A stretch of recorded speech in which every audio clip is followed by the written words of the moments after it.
Serena is training Todd, and Todd is telling, hey, Kim. And Kim trained me to compound.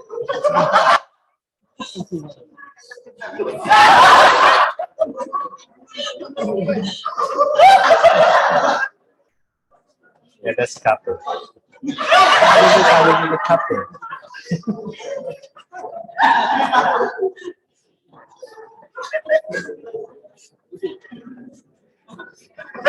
Okay. แล้วที่คำสอนนี่คัพปิ้งทำอย่างนี้ไม่ได้เชื่อมโอเคแซงเข้าพี่แซงเข้าอีกทีนะ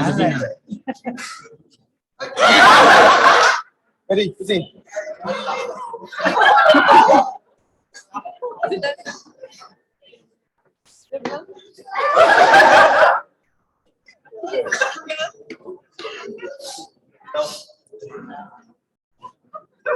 And now it's back to Serena. Okay. And it's like, hey, Didi, this is how you do it. Dee is like, what? Okay, let me tell why.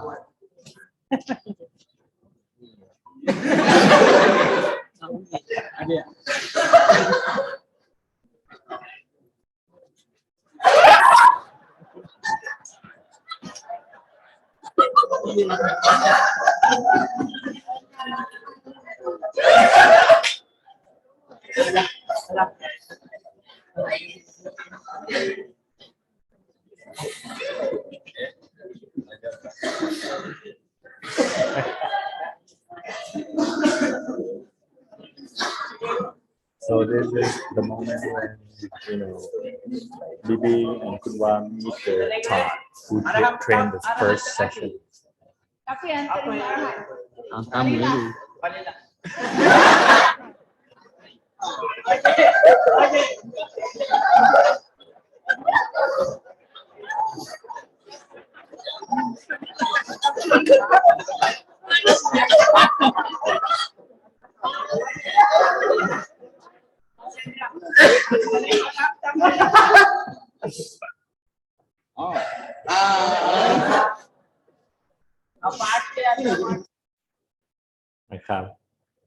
So that is language, I think. It's also how we try to communicate with each other, and sometimes is get misinterpreted แล้วก็เข้าใจกันผิดๆแล้วก็บอกต่อกันต่อไปเรื่อยๆนะครับผม I see a lot of this happen in Thai because most of the time they are really reading from the English book, and a lot of English books, you know, and they have a translated version of Thai into Thai, and that translated version is also very, you know, sometimes they translate it wrong, but people just keep, oh, I refer from this book, but they refer from the translated version. They did not refer from the original version, which is English. And then again, the English version was translated from French. Well, I need to learn French, right? So maybe Kim can help me with that. So a lot of information just keep translated. By the time it gets to the Thai, like me, it gets confusing, which is why I prefer to read the English version and much more clear. Yeah. So that is a good example. And you know why that happened? Because we try to make it simple. Our brain try to make everything simple. You see how the very first student get the information, and then he tried to get that information passed to the next persons, but it gets simplified along the way because that's how our brain works. Let's look at the tree, for example. There are so many types of looking tree, right? But if I ask you to draw trees, I mean,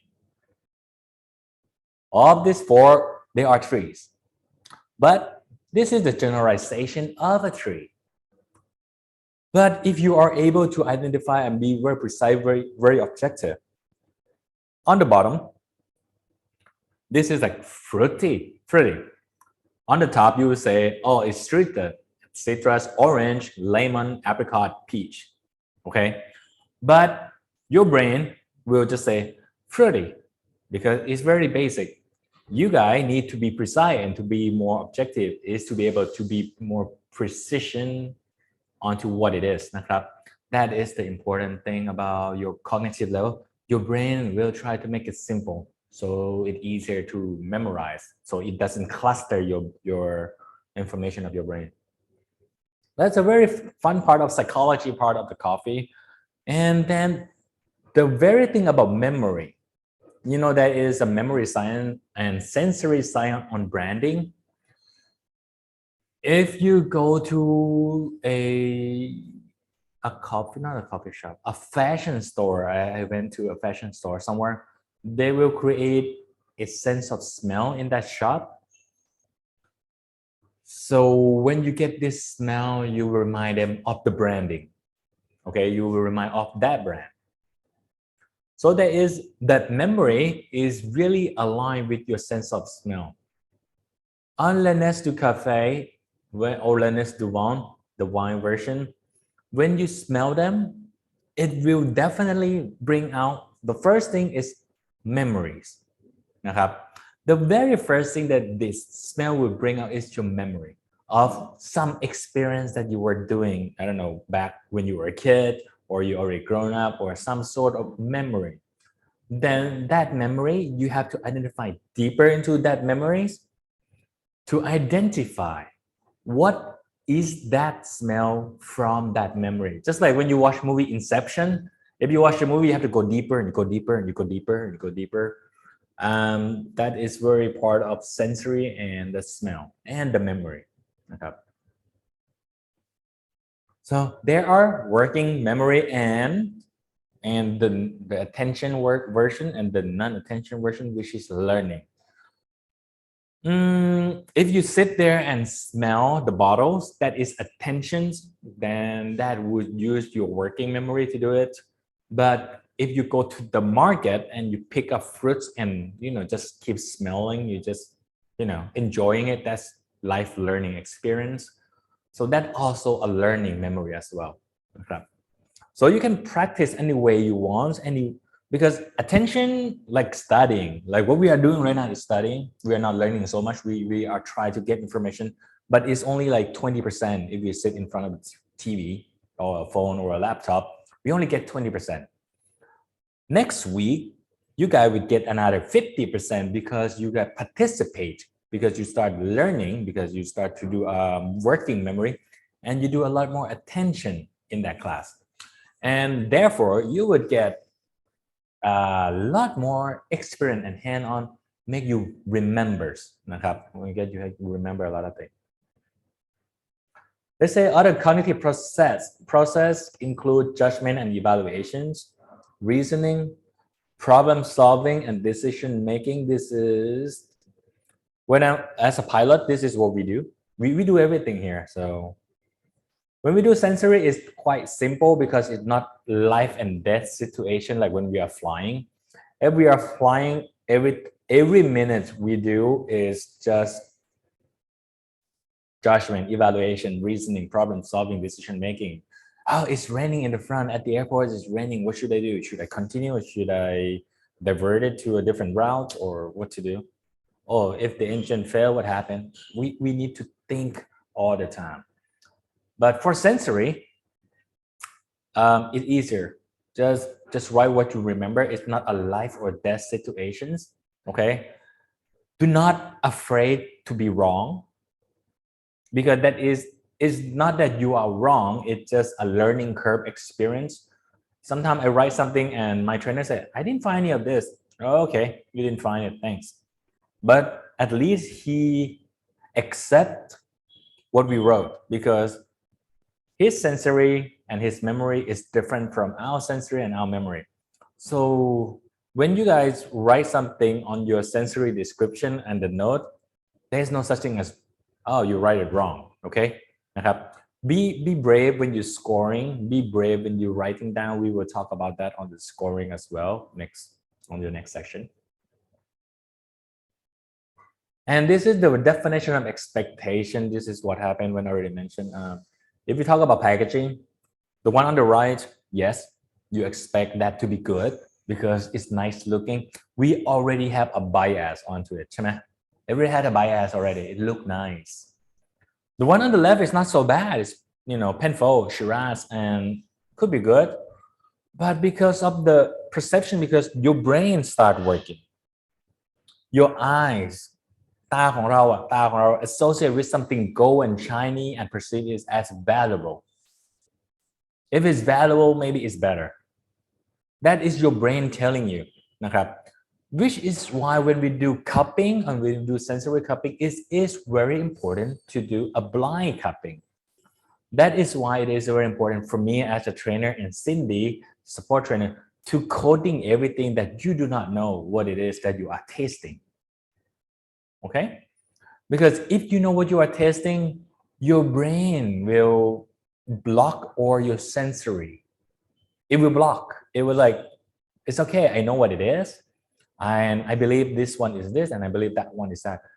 Your sensory on your taste and the nose will not working 100% because you are being biased นะครับผม you start to be a bias on that.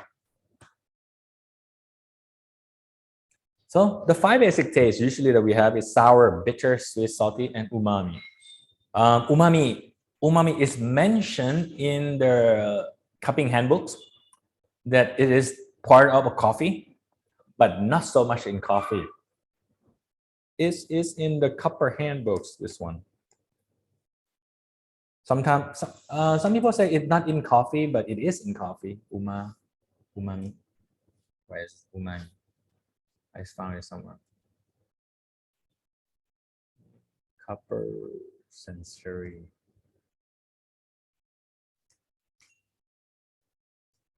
I'm not sure which book. 1 second. Sensory handbook. They said there are now a lot of the definition of umami. Here it is. This one. This receptor. Here, there it is. Okay. Flavors, they have umami, and the definition of umami is part of the flavor, but when they say about science, they said there is very little research on how umami and coffee related. But I usually, right now, we found a lot of umami with Kenya coffee. And I found some umami with Mibirisi coffee, like a variety of varieties in Africa coffee. I found some very interesting umami that when you, in Liberica coffee, there's a lot of umami too. So I believe it's just a matter of time when the definition of umami will be added to the flavor wheels. นะครับ So if Todd found an umami feeling in the coffee, just write it down. It's tomatoes, umami, sort of like. Don't block yourself by saying, oh, there is no such thing as umami in coffee. There is. It's just not as clear, okay? But you know what? If you write it down and you talk to your friend, I find something umami where เหมือนนัวมากๆเลย like tomato soup or something. Your friend will suddenly, yeah, me too. That will happen on your cupping table, because people are so afraid to say or write something down. Okay, they are afraid. They're waiting for someone to be like brave enough to say, this is what I found. Even though it's not supposed to be in coffee, but I found it. If one person speak up, the next will follow. I found umami. This is how it tastes like. What do you think? นะครับ So when we talk about umami, there is a lot of umami in here too. ครับ Go ahead. ภาษาไทยอูมามินี่เป๊ะๆขาวๆให้ฟังหน่อยนัวโอ้เป็นนัวนี่วะผงชูรสนี่วะผงชูรสเลยข้าวเปียกข้าวเปียกเส้นเนี่ยนัวมากใส่ส้มตำต้องมีด้วยหน่อยผงชูรสนะครับso อันนี้ก็จะมีครับผมเขาบอกว่า Umami is sensation. Many tastes relate to the term of meaty เหมือนเนื้อนะ savory and broady ใช่ไหม related to เนี่ย glutamate monosodium glutamate ถูกปะ This amino acid is present in both Arabica coffee and Canafora coffee มันก็Liberica should have it too so and umami like flavor in coffee like meat broth เขาบอก coffee taster report umami like so there is umami in coffee it's just not on the flavor view yet นะครับ has not been well studied in coffee so I'm sure it's just a matter of time that we will talk about umami in the future and maybe in the next time people start to do some process that tastes very เหมือนข้าวเปียกเส้น coffee ข้าวเปียกข้าว coffee would be nice to add some umami into this. I tried Liberica like from Malaysia and it's remind me of Joka porridge and one of them is palo. They're very normal like Liberica coffee and when you drink Liberica coffee it's like drinking soup like dinner soup not really drinking coffee not juice it's really soup broady like broady มากๆนะครับ Achan? ครับ Can I ask something? Yep. I can hardly figure out how umami can be in the flavor wheel because as I understand umami is more taste enhancer, something like that. And for example, taste enhancer, yes. Yeah, okay. How to say it's not directly linked with a special taste or flavor, but yeah, it's very figurative concept. For example, in kitchen, broth, for example, takes hours, to concentrate all the flavors and to use what you get as a base for further preparations. MSG is a molecule that is used to increase the umami. Yeah. But or is it correct if I think that coffee with umami will enhance other flavors of the coffee? Well, when I had it, the very Kenya, you have Kenya on your table too. On your next week, you have Kenya. You have Kenya AA and Kenya AB. I think these two coffee has pretty amazing umami. And the point is not having the actual MSG in there. You have to read, when we read, we have to understand the word perception. Related to the perception of, perception, we perceive that there is when maybe there is not. We perceive it. So that is one way, perception of amino acids. And they said, and these amino acids, especially the glutamate, the glutamate. Yeah, just like monosodium glutamate, as you mentioned. This guy, they have an in Arabica and they have that in Canafora, which is Robusta, right? So that's possible that we will perceive it as umami. Even though it's not really MSG, but would it enhance the flavors? I think that's really depend on the variety of the coffee, because when you are drinking coffee, you know that sometimes we don't put umami in the coffee, right? Most of the time we don't put umami in the coffee without like purposely. But in Thailand, everybody drink coffee with umami because they add condensed milk. They just don't know that is a umami. They add nom khonจืด. Nom khonจืด is evaporated milk, the non-condensed milk. That is also umami, very noa. Okay, it make your lip very coating. It make your coffee has more viscosity, so that make your sensory last longer. And on my competition, another recipe. Now I'm telling you my secret recipe again. That we won second place with คุณน้องหมวย is we already tell you how we create the viscosity and the heaviness and coating of the coffee by adding the cream milk, right? The whipping cream, right? Another thing that we add is salt. We add salt in our coffee for competitions. And I don't know, for somehow that salt, that sodium sort of binding all this flavor or that flavor that's too sweet, it become not too sweet. Too bitter, it's become not too bitter. Everything is salt sort of balance everything, and salt is pretty much related to maybe monosodium glutamate, maybe, I'm not sure. But it's enhanced that umami feeling like saltiness and the heaviness, because when we eat anything umami, it's always salty and coating, right? Salty and coating. When you add butter, it's salty and coating and very good body. When you had a soup, it's always salty and coating and very brothy like.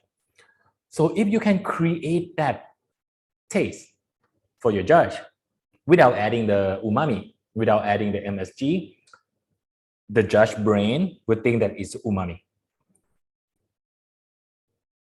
You know what I mean? We can trick this is the same thing as sensory science when we try to create feeling for your customer, without adding a thing, but you just add this and this to create that feeling. Yes, you work on the balance of the overall product, right? Yep. So that's why the word perception is very powerful. Perception. How do you make them perceive this without adding the exact that, without adding, in coffee, there is no orange in it, but you perceive it as orange. In coffee, there is no flower in it, but you found jasmine in it. That's the amazing about a coffee. Okay? So perception, how did you perceive?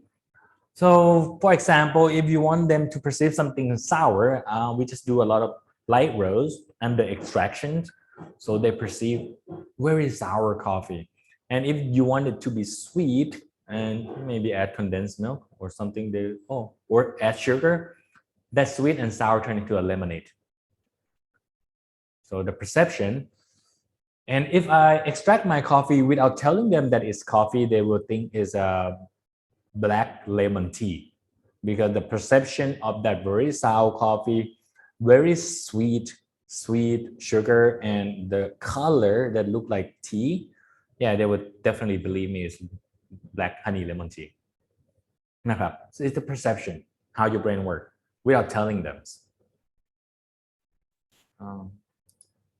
Good. Thank you for your question. Thank you. So umami, maybe in later on, I'm not sure where would they fit it in. I'm not sure. Let's see. Could be somewhere with umami, with roasted and spice. Maybe somewhere with the spice and nutty. I think caramel and hazelnut is umami for me. I don't know. I think we can debate that. We let the World Coffee Research do the research, and UC Davis do that work. We enjoy coffee. And I'm telling you that the good coffee that has umami in it, most of the coffee, even though instant coffee, it has umami. They put coffee mate, right? The coffee mate is umami. And that emulsifier for thing in the canned coffee is umami too. It tastes really good, umami coffee. Oh, exam. Where am I?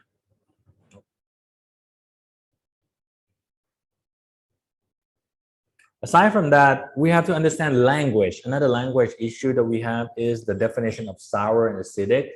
As in, some people say sour as a negative word. Some say and acidic is a positive word. There were times that if you describe them as sour, people think it's good in Americans, But now sour, both American and the European consider as a negative descriptor for coffee. So if you talk about coffee, if you say acidity, it's a good sourness of coffee. But if you say sour, it's a negative sourness, negative word you describe on a coffee. So if you want to describe your coffee, do not use the word sour. Don't use the word sour, you just use the word acidic. Okay? Low acidic, high acidic, or sharp. But if it's not acidity, it's just sour, then you just say very sharp sound, unpleasant flavor, acidic like coffee. But then people ask, what's the difference between acidic and sour? I need to borrow this definition from brewing class. Brewing class, there is a definition. What is under extract coffee?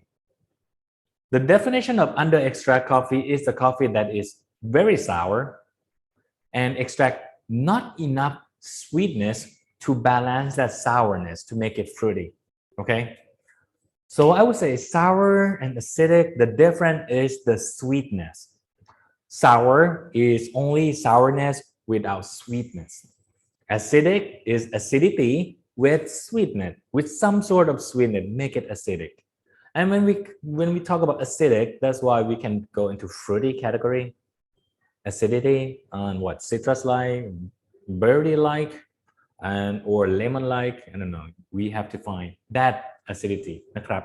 So these are the term and terminology that we should be careful on which word to use and which word not to use. Wow, we're almost done. No, I'm just kidding.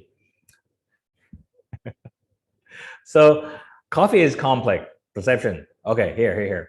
All coffee will have acidity and bitterness, and there is certain degree of sweet perception. The word perception come back again. Perception again. They say you feel sweet even though it's not sweet. That's the perception beyond the physical sweetness. So เมื่อกี้นี้ที่คุณ Kim mentioned that there should not be an umami in the coffee. But then we have umami perception. Why? Because there is this glutamate that make you feel umami. Same thing with sweetness. If we use that coffee and use an equipment to measure the sweetness, the sugar content, the glucose in the coffee, is really little. It's tiny little, but because of the other aroma, because the other intensity of flavors, intranasal, retronasal, aftertaste, everything else, you found that sweet perception, even though it's very little. Okay. In brewing class, we have technique how to create this sweet perception by extracting coffee a certain way. And there is a research in SCA website ถ้าใครสนใจนะครับ a research on SCA website called Less Strong, More Sweet. The Less Strong, More Sweet research will tell you the sweet perception that is in coffee, the sweet perception that is in coffee, even though it doesn't have enough sugar content for us to feel it, but our brain perceive it as sweetness. Less strong, more sweet. Let me look it up. Less strong, more sweet. SCA.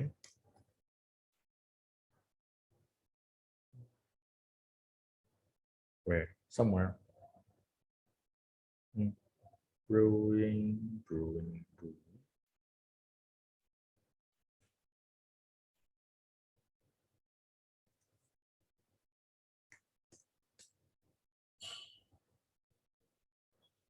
It's like sweet.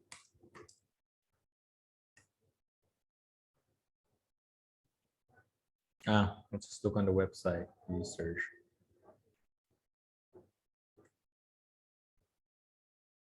I just want you to see how sensory work. Yeah, this is filter shape. Now, filter shape also play a big important role on the flavors.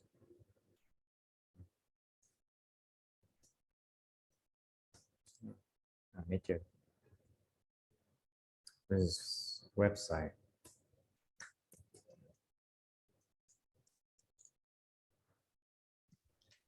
I see Yeah. some from SCA. Yeah. But it's a very interesting subject that how your brain work, how your brain trick you. So this was released in 2019, and I believe it's very fun where they extract the coffee into like eight section. And usually when you measure it, you'll find the TDS, which is the body of the coffee, and the TDS, which is usually the bricks of the sugar content that was measured. So that's mean at the first portion, they should have a lot of sweetness, right? 1, 2, 3, 4, 5, 6, 7, 8. But this is what they find on the sensory.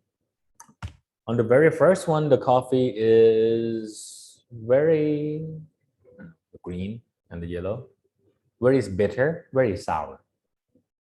And the sweetness they say here is very low sweetness, very low floral. So why is that happen? Yeah. And then at the end in the back on the 8 cup, the florals come, the sweetness, even higher. And then also the sour, the bitter is less and the sour is less. So this one on the research, they have interesting thing is they measure the sugar content, and then they found that the sugar content is below our sensory threshold. That means the sugar content is lower than our tongue can perceive.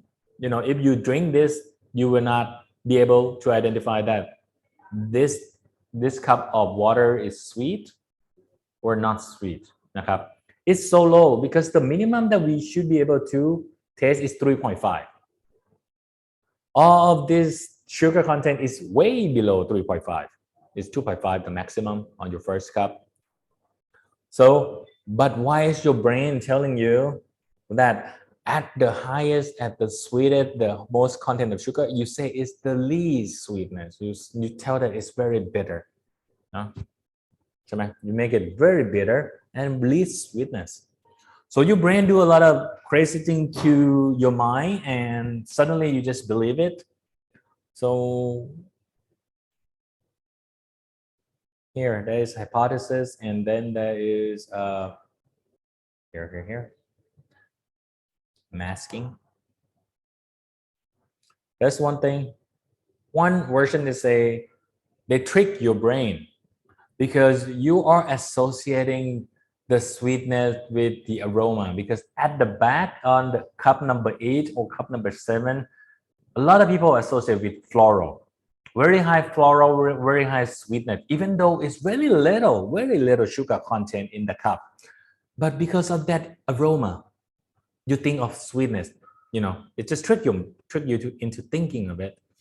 And so if you on the stage and do competition and you keep saying the word honey, if you keep saying the word like floral, keep saying the word something that's sweet, the judge will already think it's sweet already, just by psychoing the judge. I do a lot of that. And then, or it masking another, let's say here, another likely mechanism is that it masking because of one flavor is so strong that you do not sense the other flavors. Okay? Because on the first section, when you extract, there is a lot of things in that cup, maybe too many things in the cup. And your body, your tongue, your lip, your nose are only able to identify a few things, which sweetness is the last thing that you identify because it is being masked by something else. นะครับรสชาติอื่นมันบังไปนะครับผมก็ต้องลองดูหรืออีกอันนึงก็คือสมองของเราคิดไปเอง trick เพราะว่าเราได้กลิ่นหอมๆก็เลยเป็นเรื่องของ psychology is about psychology and cognitive and perception นะครับ how we perceive something of something that is not even there. It's not there doesn't mean they don't have it. Okay. So the sweet perception goes beyond physical sweetness. Very good. So coffee is very complex. Okay. It's a solution with several tastes, so aromas and texture. สิ่งที่เราจะได้ทำกันในกิจกรรมเนาะที่คลาส activity we will get to do the same thing that we have last time. Just have fun. Cindy will help you arrange this. Identify which one umami, sweet, bitter, acid, and salty. That's the easy part. That's the very easy part. The other part is the test solution. This is the activity that you have to do. And the very first activity we would do with acidity. And Cindy will arrange a different level of acidity that's been already mentioned yesterday. Remember yesterday we talked about how we mix acidity for selecting testing panel. That we have 12 bottles. Yes, we will need to make that 12 bottles for Wingjan as well. Okay, with that 12 bottles, sweetness would have 4 bottles, acidity would have 4 bottles, and salty would have 4 bottles. And we will calibrate you guys. Okay, this is level 1, level 2, level 3, level 4. And then afterward, we will mix them up and you have to tell me which one is level 1, which one is level 2, which one is level 3, and which one is level 4. So that is how we have fun at the practical, which it will be later with the exam. We can speed things up by calibrate it now and then exam.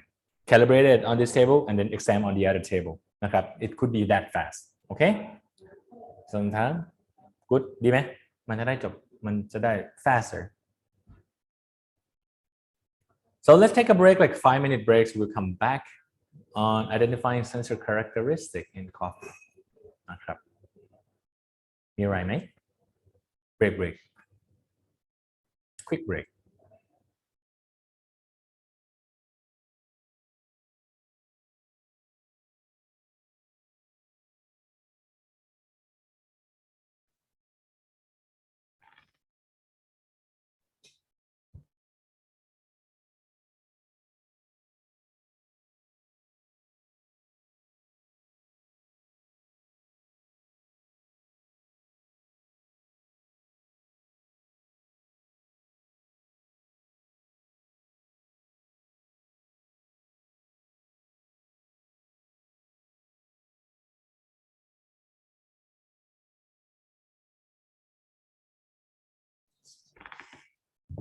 อัน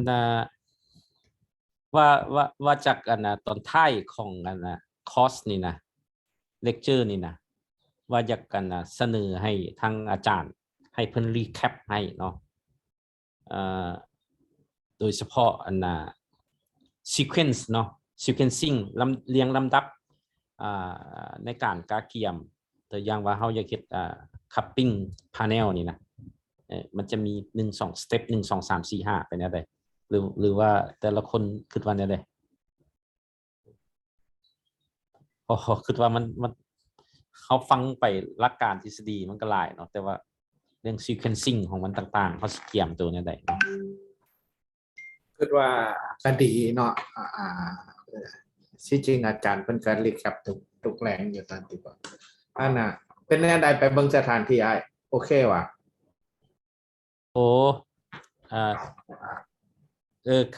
คันว่าอยากสนใจเรื่องนี้อันกินี่ไปที่จริงอันทั้งโครงการเพิ่นไปเมืองแล้วเนาะเพิ่นไปเมืองว่านี้มี2สถานที่เนาะอันนึงแม่นอยู่ Once Upon a Time ฮั่นและอันนึงอยู่แม่นปีกาเฟ่ฮั่นคือได้เว้าฮั่นและกินี่อันวางตอนพักเที่ยงนี่เนาะเบรกฮั่นได้ไปลมกับแมเนเจอร์ทั้ง2บอสเนาะแล้วก็ไปเมืองทั้ง2สถานที่ก็ถือว่ามีจุดได้เปรียบที่แตกต่างกันเนาะปีกาเฟ่ก็อยู่ใกล้ๆนั่นแหละไพ่หรือปีนั่นแหละเนาะเรื่องคันว่าเรื่องเทคนิคอนเนาะ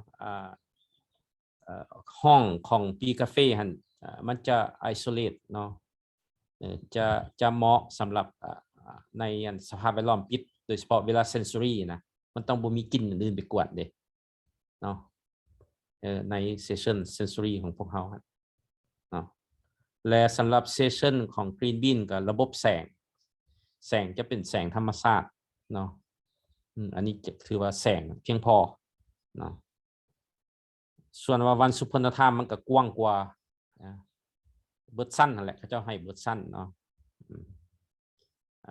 แต่ว่าซัดลุมก็จะเป็นกาแฟห้านกาแฟปกติเนาะท่านผู้ใดเคยไปวันสุพรรณท่ามันและก็โอ้โถงดีสั้นสองครับเนาะทางด้านเทคนิคแล้วก็เขาเจ้าอาจจะจัดโต๊ะให้ในการเฮ็ดคัพปิ้งเป็นอย่างนั้นเนาะแต่ว่าเรื่องแสงมันจะมาแต่ด้านเดียวเนาะแสงธรรมชาติครับเนาะเวลากรีนบินมันอาจจะบ่เหมาะปานใดเนาะแต่ว่าโดยรวมก็ได้เนาะสั้นอันตัดสินนี่มันจะเป็นโครงการเพิ่นพอเพิ่นให้แต่ละห้านโคดเรื่องราคาไปดิเนาะทั้งสองห้านหันได้รวมไว้หมายความว่ามื้อวันจันทร์เนาะวันจันทร์ตอนบ่ายเป็นพวกเขาอาจจะได้เอาอุปกรณ์มาอย่างนั้นนะไปเกี่ยมไว้เลยเนาะการจัดสถานที่เนาะเพราะว่าในแต่ละบอนหันหมายว่าทั้งเงินโครงการอะไร plus ได้แจ้งเขาเจ้าไปแล้วว่าแม่นเอาแต่สถานที่เด้ส่วนว่าอุปกรณ์แม่นทั้งโครงการทั้งพวกเขาเกี่ยมไปเบิดเนาะก็สิเป็นอย่างนั้นและจุดพิเศษจุดอันได้เปรียบที่บ่แม่นกาแฟเนาะคืออาจารย์เสียงคำเป็นห่วงเรื่องบอลจอดรถท่านก็คือว่าสิบ่มีปัญหาเนาะทั้ง2บอลกับสิบ่มีปัญหาดอกปีกาแฟก็มีบอลจอดรถเฉพาะเนาะก็กว้างดีจอดได้ประมาณ10 ปลายคันหมดแหละเนาะและสิ่งที่น่าสนใจไปกินนี่หั่นน่ะ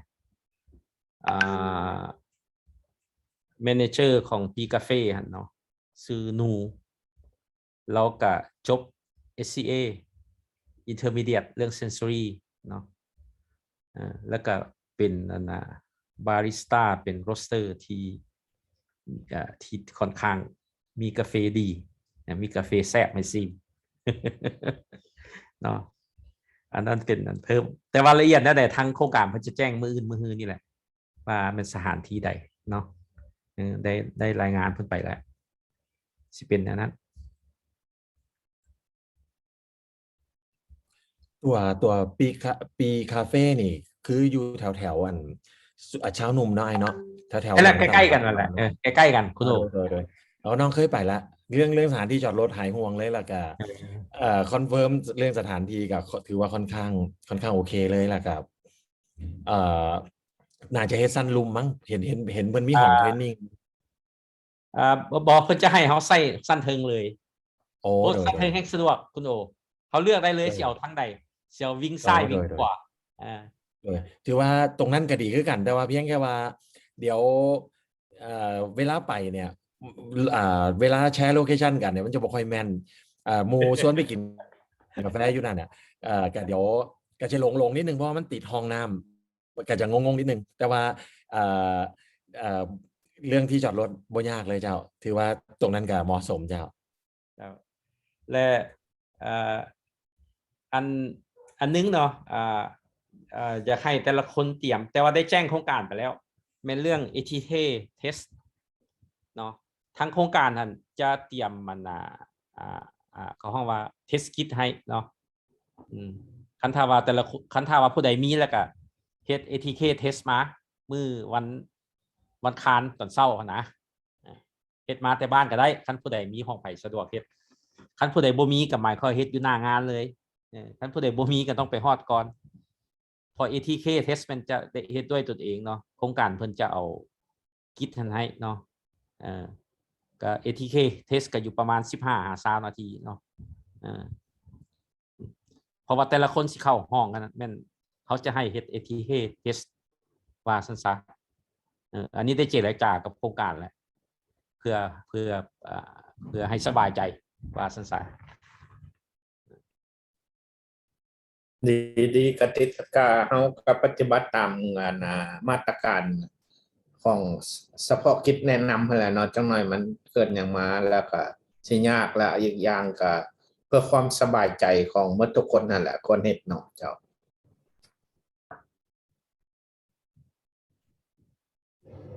ขอบคุณครับเรามาดูกันต่อนะครับได้เบรกกันเรียบร้อยแล้วก็เข้าเนื้อหาจะต้องเร็วนิดหนึ่งเดี๋ยวยาวนะครับผม ก็สิ่งที่เราต้องเรียนรู้ว่าเจ้ากลิ่นทั้งหมดเนี่ยหรือรสชาติทั้งหมดเนี่ยมันจะมีอะไรอยู่ในนั้นบ้างก็อันนี้เราคุยกันไปแล้วนะครับเรื่อง identify characteristic in coffee เนี่ยถ้าเกิดเราแบ่งเป็น section ได้เนี่ยมันก็จะทำงานได้ง่ายขึ้นเวลาเรา cupping หรือเราทำ sensory มันมีเป็นช่องของ cupping form อยู่แล้วเนี่ยเดี๋ยวเราจะได้คุยกันก่อนที่เราจะใช้กันจริงๆสัปดาห์หน้านะครับเราจะเว้นอันนั้นไว้คุยของสัปดาห์หน้าก็ได้ในตัวการใช้ cupping form ทีนี้เรา back to foundation level คือเรารู้อยู่แล้วว่าการที่เราชิมกาแฟ taste หรือ coffee เนี่ยพวก taste and aroma มันไม่สามารถที่จะอยู่แยกของตัวมันเองได้เขาบอก do not exist in isolation it is taste and aroma นะครับผมที่เราจะได้รับความต่างในการรับรู้รสชาติอาทิเช่น taste and aroma อย่างที่เคยพูดเปรี้ยวน้อยเปรี้ยวมากกับหวานน้อยหวานมาก combination เหล่านี้ต่างกันนะไม่เรานึกถึงส้มนึกถึงมะนาวนึกถึงซิตรัสนึกถึงเลมอนนึกถึงอะไรต่างกันนะครับผมนี่เลยใช้คำว่า perceive ก็จะเป็นคำที่โผล่มาอีกแล้วนะครับผม so the perception of the coffee is always a mix between taste and aroma this taste and aroma together combine to make a flavor it does not exist in isolation that means it's not easy to just get one thing or it has to be two things always นะครับ so all of this already discussed already so I'm just going to go quickly go to something that is new for our levels let's see mouthfeel we already mentioned about mouthfeel earlier today as Kim already mentioned is the new aspect that the intermediate level is start to focusing on we don't just focus on the flavor right we are now focusing on the mouthfeel as well mouth drying of the coffee and thickness of the coffee metallic feeling of the coffee and oiliness of the coffee usually I will find mouth drying or astringent with very unripe coffee that is unripe or coffee that roasted too light or very sour bean coffee that is one thing thickness yes normal coffee should have that metallic is a mouthfeel that I have sometimes with coffee that process terrible process or very bad coffee I find metallic and then oily just a dark roast coffee would have oily sensation of mouthfeel okay? So if I am able to find something astringent I will maybe pick the coffee just the red cherry or pick a better coffee or roast my coffee a little bit more develop my coffee a little bit longer to prevent that mouth drying astringency feelingsนะครับผม so all this if you are able to identify this mouthfeel sensation in the coffee it will help you fix the problem at the farm fix the problem on your roastery as well already mentioned about mouth drying yep go ahead yeah I'm sorry it's me again I'll try to be brief I don't figure the difference between high viscosity and oily sensation. Okay, oil is oil, viscosity is viscosity. Oil, let me think. Syrup, sugar syrup. Is it oily? Just a sugar syrup. Okay, no, okay. Get it? Is like very concentrated sugar syrup is not oily, but if we think about vegetable oil, it's oily, but maybe it's not high concentrated it's not going to be heavy as a sugar syrup, right? That is one thing. Okay, I get it. Good, thank you. No problem. But I think oily and sweet together is good, like soup. I like soup. Okay. So that is mouthfeel. Mouthfeel is the next thing is the thing in this intermediate level that you have to be able to identify, and that would make you different from other taster. Other taster, just basic taster, will just focus on tasting the coffee. But then you have to find the mouthfeel, which is another experience, another sensation that you have to pick up on, because there is already aroma and taste, which make you the flavors. And now is the overall flavor, which is mouthfeel. So that's mouthfeel is important นะครับ mouthfeel is very important. It will tell you how good you roast your coffee, how good are your extraction of the coffee okay, is your green coffee okay. Mouthfeel will tell you all of อา that จารย์ นะครับครับ ครับมีคำถามครับพูดถึง mouth feel นี่ผมไม่รู้จะอธิบายภาษาอังกฤษยังไงหมายถึงถ้ามีคนหนึ่งเขาติดหวานนะติดหวาน คือทานอาหารอะไรก็ใส่น้ำตาลใส่อะไรติดหวานนี่มันมีส่วนนะทำให้การชิมรสชาตินี่มันเปลี่ยนไปไหมอาจารย์ นั่นเขาเป็น let's say a non-taster they cannot taste the Non-taster. sweetness ใช่ that means they need a high amount of flavor ingredient to make them taste something so a lot of non-taster usually fat yes เขาบอกเลยนะ they do yeah เขาบอก in science they said non-taster used to require a lot of sweetness to feel sweet they need a lot of salty to feel salty so that is also important but super taster will be very slim because they add very little sugar and they already feel the sweetness so there is no need to overconsume the sugar to feel the sweetness there are very little of salt they already feel the saltiness so they do not get too salty so that is sometimes you can see very skinny people they can taste a lot of things because it's just how their body work how sensation work นะครับ right so and if they are slim and they are women they will be almost super taster it could be that women has a better sensation because they are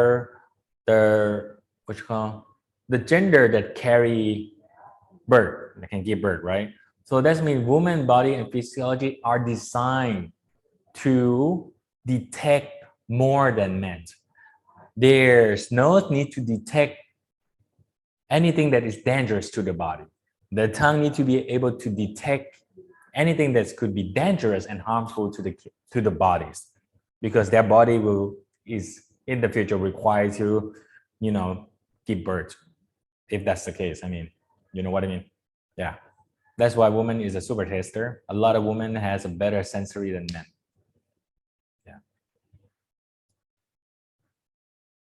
we can see at the cupping table because we have 1 2 3 4 ladies and maybe 7 including Cindy would be 3 4 yeah Cindy would always be there too so you can see men versus women and see who get a better score see how it is on triangulations women could just smell and tell the answer that's how good they are men you can drink the entire cup you don't taste anything oh I don't find that's happened you will see that on your cupping table seriously okay next mouthfeel has already been discussed and acidity activity for this activity I'm not sure it wasn't part of the exam but the mouthfeel that I will be preparing or Cindy will be preparing is the one way to practice your mouthfeel is to get a milk a full fat milk cold in a refrigerator and then the milk and just a water from the same refrigerator it's like nice and cold at the same temperature 1 cup is 100% milk another cup is 70 milk 30% water the next is 50-50 and the last one is 20% milk and just 80% water this is one way we practice mouthfeel it's very easy just diluting milk but if you try a different mouthfeel of different milk the problem is the oiliness that Kim already mentions some milk feel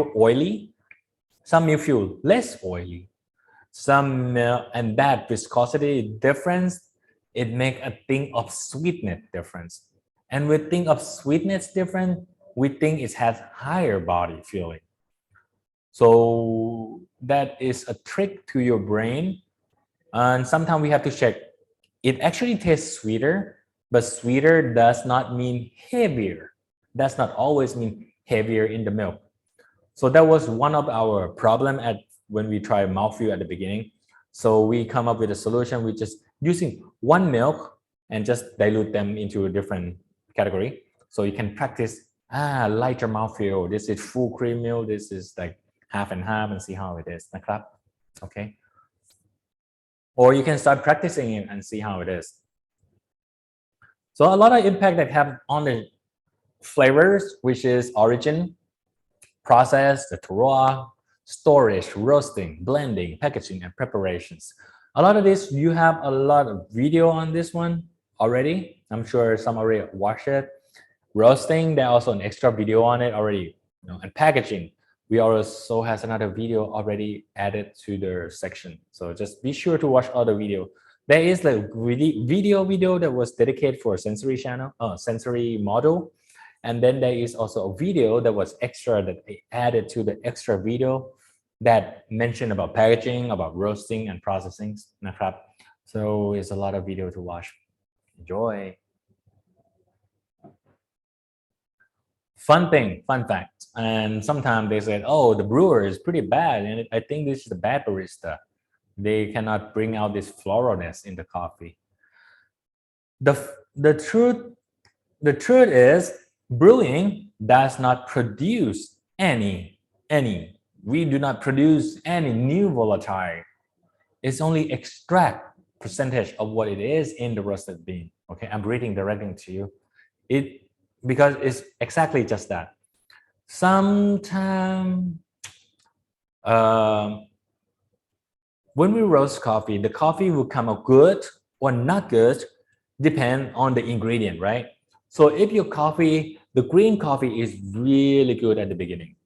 Therefore, when we roast the coffee, we will make it better. And when we extracting the coffee, we only present what it is that the roaster presented to us and what it is that the farmer, pick it from us. As a roaster, we do not generate or create it any more flavors, because we're just adding hot water. But then adding hot water, we only control how much we extract, how much of acidity we extract, how much of the sweetness we extract, but we do not extract something that it doesn't have. I mean, if it's not floral, it's not going to be floral. It doesn't matter how you extract them. Don't bother try to, this coffee should have floralness. I mean, if you do cupping, there's no floralness. You try to roast it lighter, and there is no floralness from cupping. If you go to brewing, don't waste your time on brewing it, because you're not going to get anything. Okay? Unless it is already there in the green coffee. It is something that the roaster already roasted light enough to keep that volatile organic compounds of the enzymatic floralness of the coffee. So, very simple. Barista, I mean, if the coffee is bad, maybe the coffee is bad. It doesn't have anything to do with the barista. Do not be judgmental, or the barista make a bad job. No. Impact on the value chain. Usually, what makes coffee better? What can be better? Here, simple. Everybody know this. The roaster went too far. Yes, if you roast too dark, okay. Then the grind size was too fine.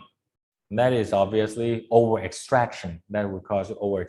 When you have too fine, it's causing over extraction. If it's too fine, it's make your brewing time longer. So that is make it better as well. In our brewing class, which we have on the side right now, in the other rooms we have, all we do for 2 or 3 days in brewing class is finding the right grind size, adjusting the right grind size to get the right brewing time, so that the coffee doesn't feel over extracted. Sometimes we want to over extract coffee when that coffee is really light. If the coffee is super light, like we roasted light, very like 80 hectron or 75 hectron, we want to grind it very fine to increase extraction time and produce over extraction, light extraction. But it's not better. because the coffee is super light นะครับ so it is true it is possible if this bitterness is being caused by these factors but that is half true if you roast it with light coffee and you do all this it's not going to be bitter it's just going to be it will not have excessive sourness it will be balanced นะครับผม so science is there are two sides of it so you just have to play around with coffee นะครับ sometimes people say oh don't grind too fine but if your roast is so light maybe we need to grind it finer in the end you need to taste your coffee you need to always taste your coffee if it's too sour yes over extract them is it too bitter lower the extraction reduce the extraction นะครับ that is only way to do it something that will be tested on the practical is the aroma lenius to cafe we already mentioned about it and that the number ไหนใครจำได้แล้วบ้าง9กลิ่นมีอะไรบ้าง I see Todd raise your hand thank you okay Todd what's the 9 what are they remember man I know you've been sitting and start repeating in your brain มีอะไรบ้าง from this morning, right? Yeah, just the 9 that you should focus on. Let's see what you have. Just throw something. ทุกคนห้ามเปิดดูพี่คำสอนเปิดดูแล้วใช่ไหม Okay. ทุกคนห้ามเปิดดู I just want a few from some person and see how good is your memory, your cognitive training. Okay, let's see if we can make like 9 of them. Give me one. Just one. Serena พยายามนะครับทุกคนอย่าเปิดดูนะครับทุกคนอย่าเปิดดูนะ I just want one from each person that would make 9 and you know you're next Serena because you're on screen you give me one only okay เอา BB ด้วยดีกว่า Lady Power one of the 9 categories no just one of the 9 bottles that I displayed this morning oh that you displayed this morning yeah that it will be on the exam one of the 9 just one of the 9 come on you can do it just one of the 9 okay cedar no there is sugar brownings oh cedar เหรอ cedar ไม่มีมั้งno cedar sorry no cedar I talked a lot about cedar but no cedar we talked about it but maybe not in the bottle green tea green tea ไม่มีใช่ไหมgreen pea ป่ะ green pea ป่ะI think ครับ she said green pea let's say now okay we have one green pea whatever it is and what's the next one and then okay ใคร green pea okay I'll put everyone up here and who answer I will remove from the screen พี่แสงทำพี่คำสอนพี่คำสอนบอกว่า green pea ใช่ไหมครับ okay thank you next I'll take a photo ก่อน okay next person I think apricot มีไหมไม่รู้นะฮะผมจะใส่ไปนะครับ apricot who's next okay apricot มาแล้วครับ1 คน I think lemon. You see what is Todd doing? He started remembering when I mentioned it is being categorized. ถูกปะ Right? We have some categorized. Okay, there's apricot, then there's lemon. Okay, Todd got lemon. All right, we have hazelnut. Let's see if there is any hazelnut in that. Hazelnut. Okay. Remove. Thank you. BB มีอะไรไหม Kim chocolate you think it's chocolate let's see if there's any chocolate in it Mr. Kim cinnamon okay I'm not sure if anybody got it right at all you're Tobacco. dead man earth tobacco very good ใครพูดเนี่ย tobacco เนี่ย Serena Serena. Thank you. And BB got chocolate. คุณว่า Kim, did you give me an answer? Hey. Hey เหรอ Hey? Mm-hmm. Hey, Hey, or let me straw, see. straw, something like that. Yeah. Hey. What else aside from hey? Okay. พี่ปรเมศครับ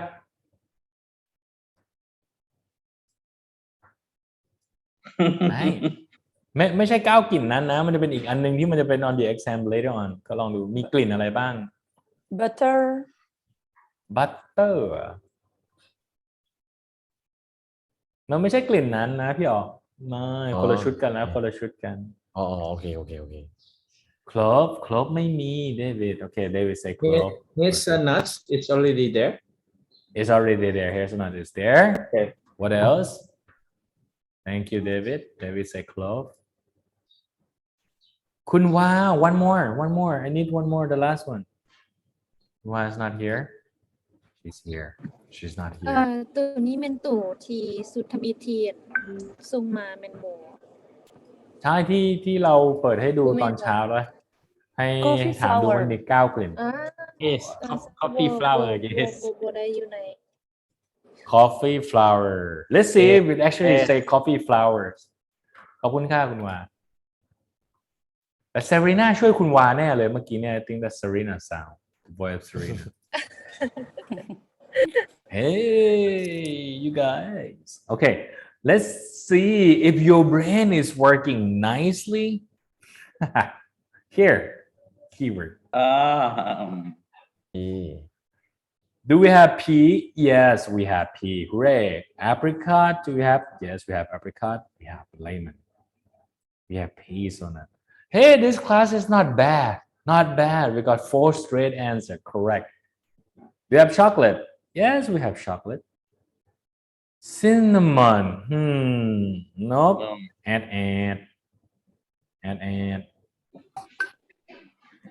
hey is any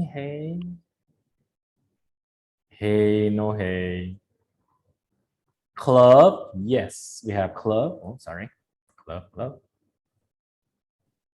and is coffee flower excellent so what are we missing we're missing Pใช่ไหม we're missing P oh, we have garden peas yeah, what are we missing butter butter and clove hazelnut pa? clove we have some clove right here clove in it yeah what am I missing butter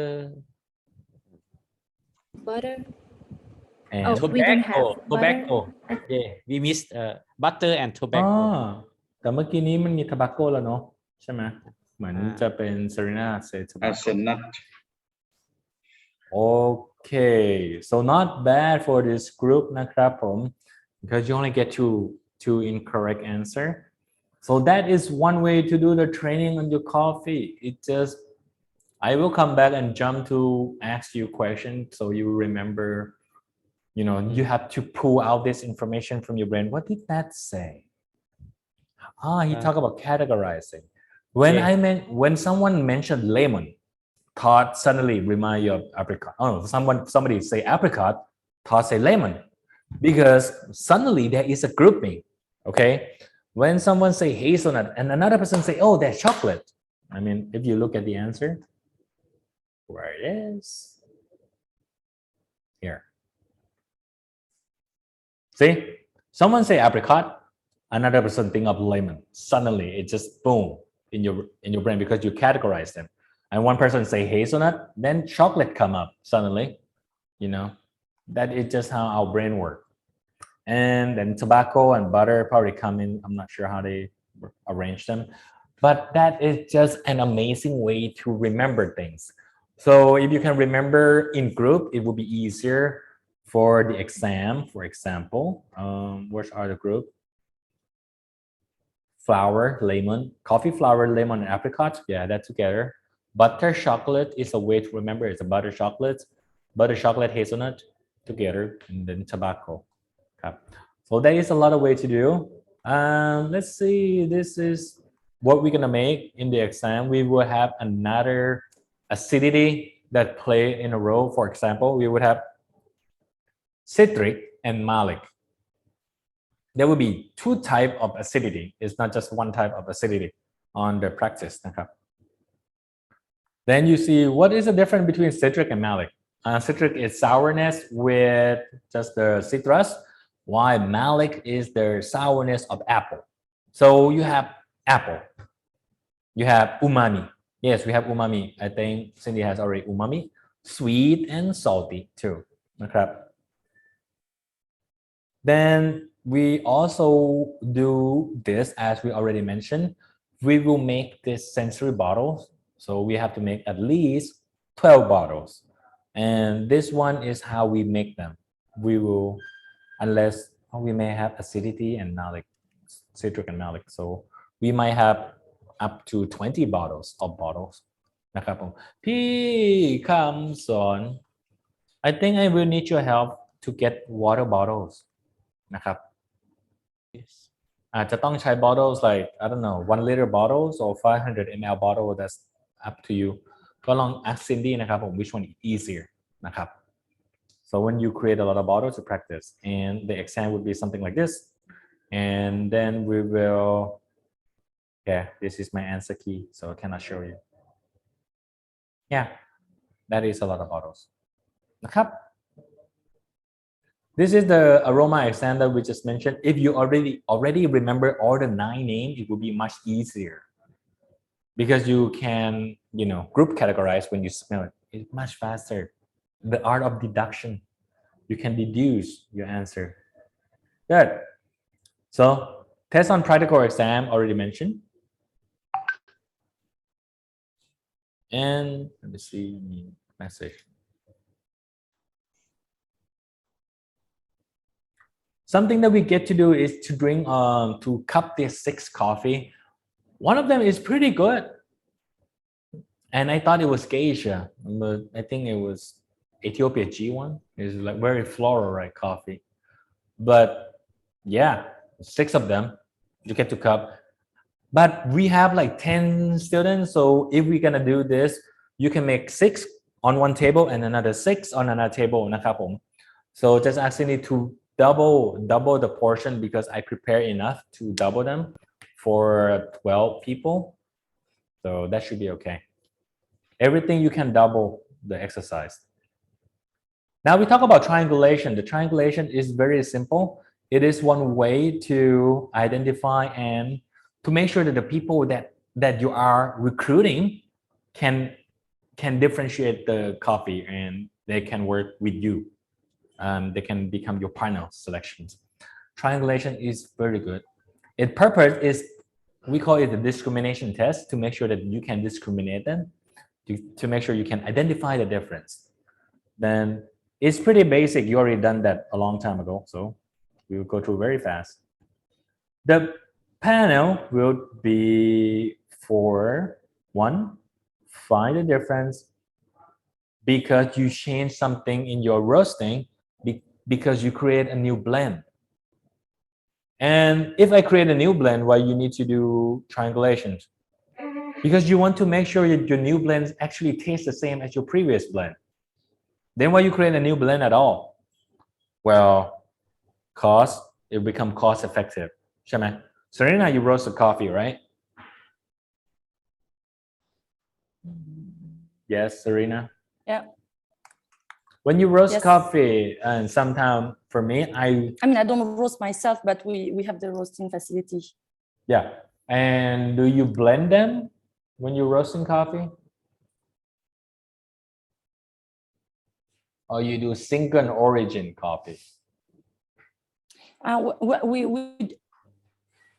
We do a single origin. We only do Lao. But we have some blends and some 100% pure Arabica or pure something.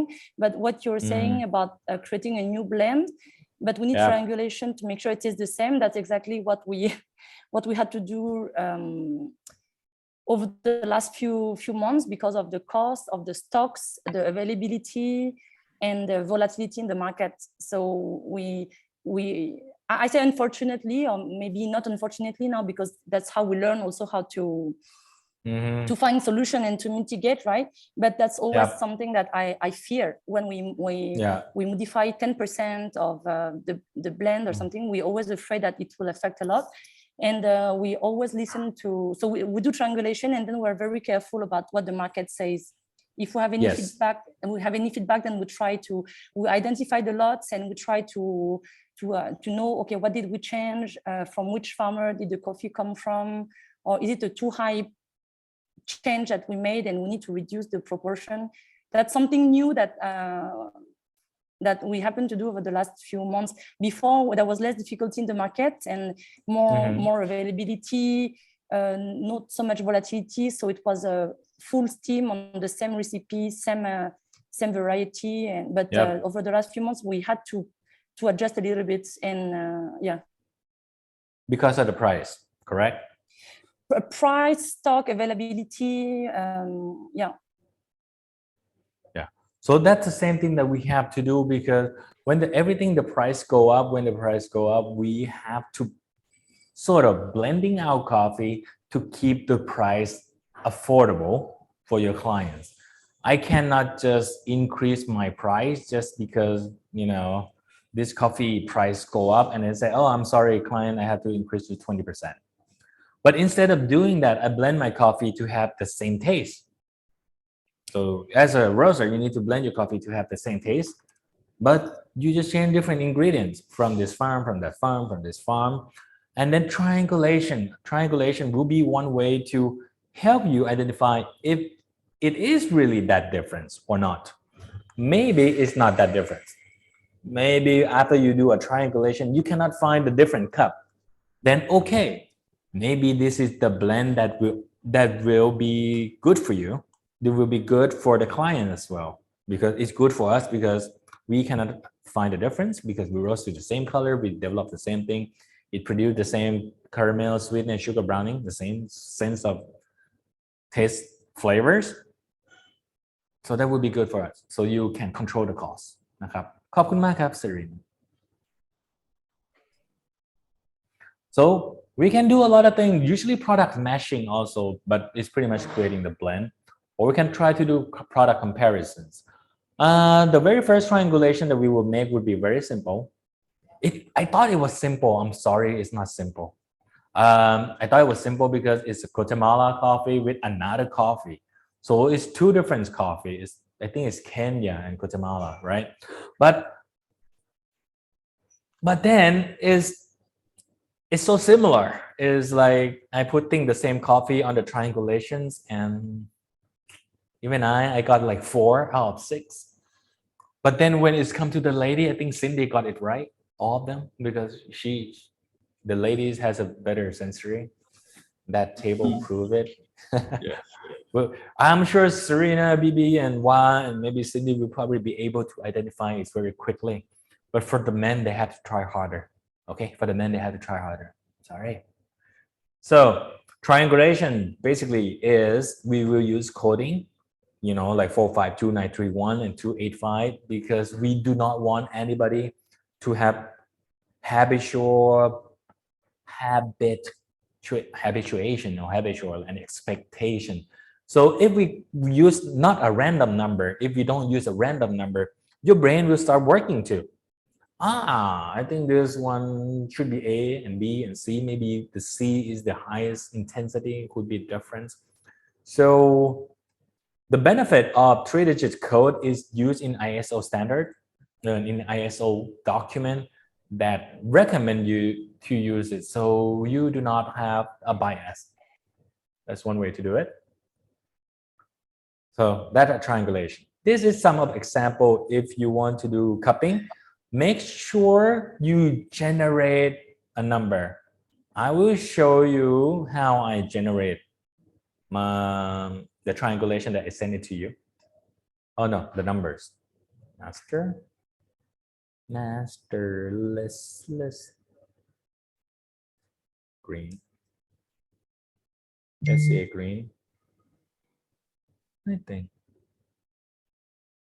Let's see. So everything should be generated and coding, and to remember what it is. Oh, sorry.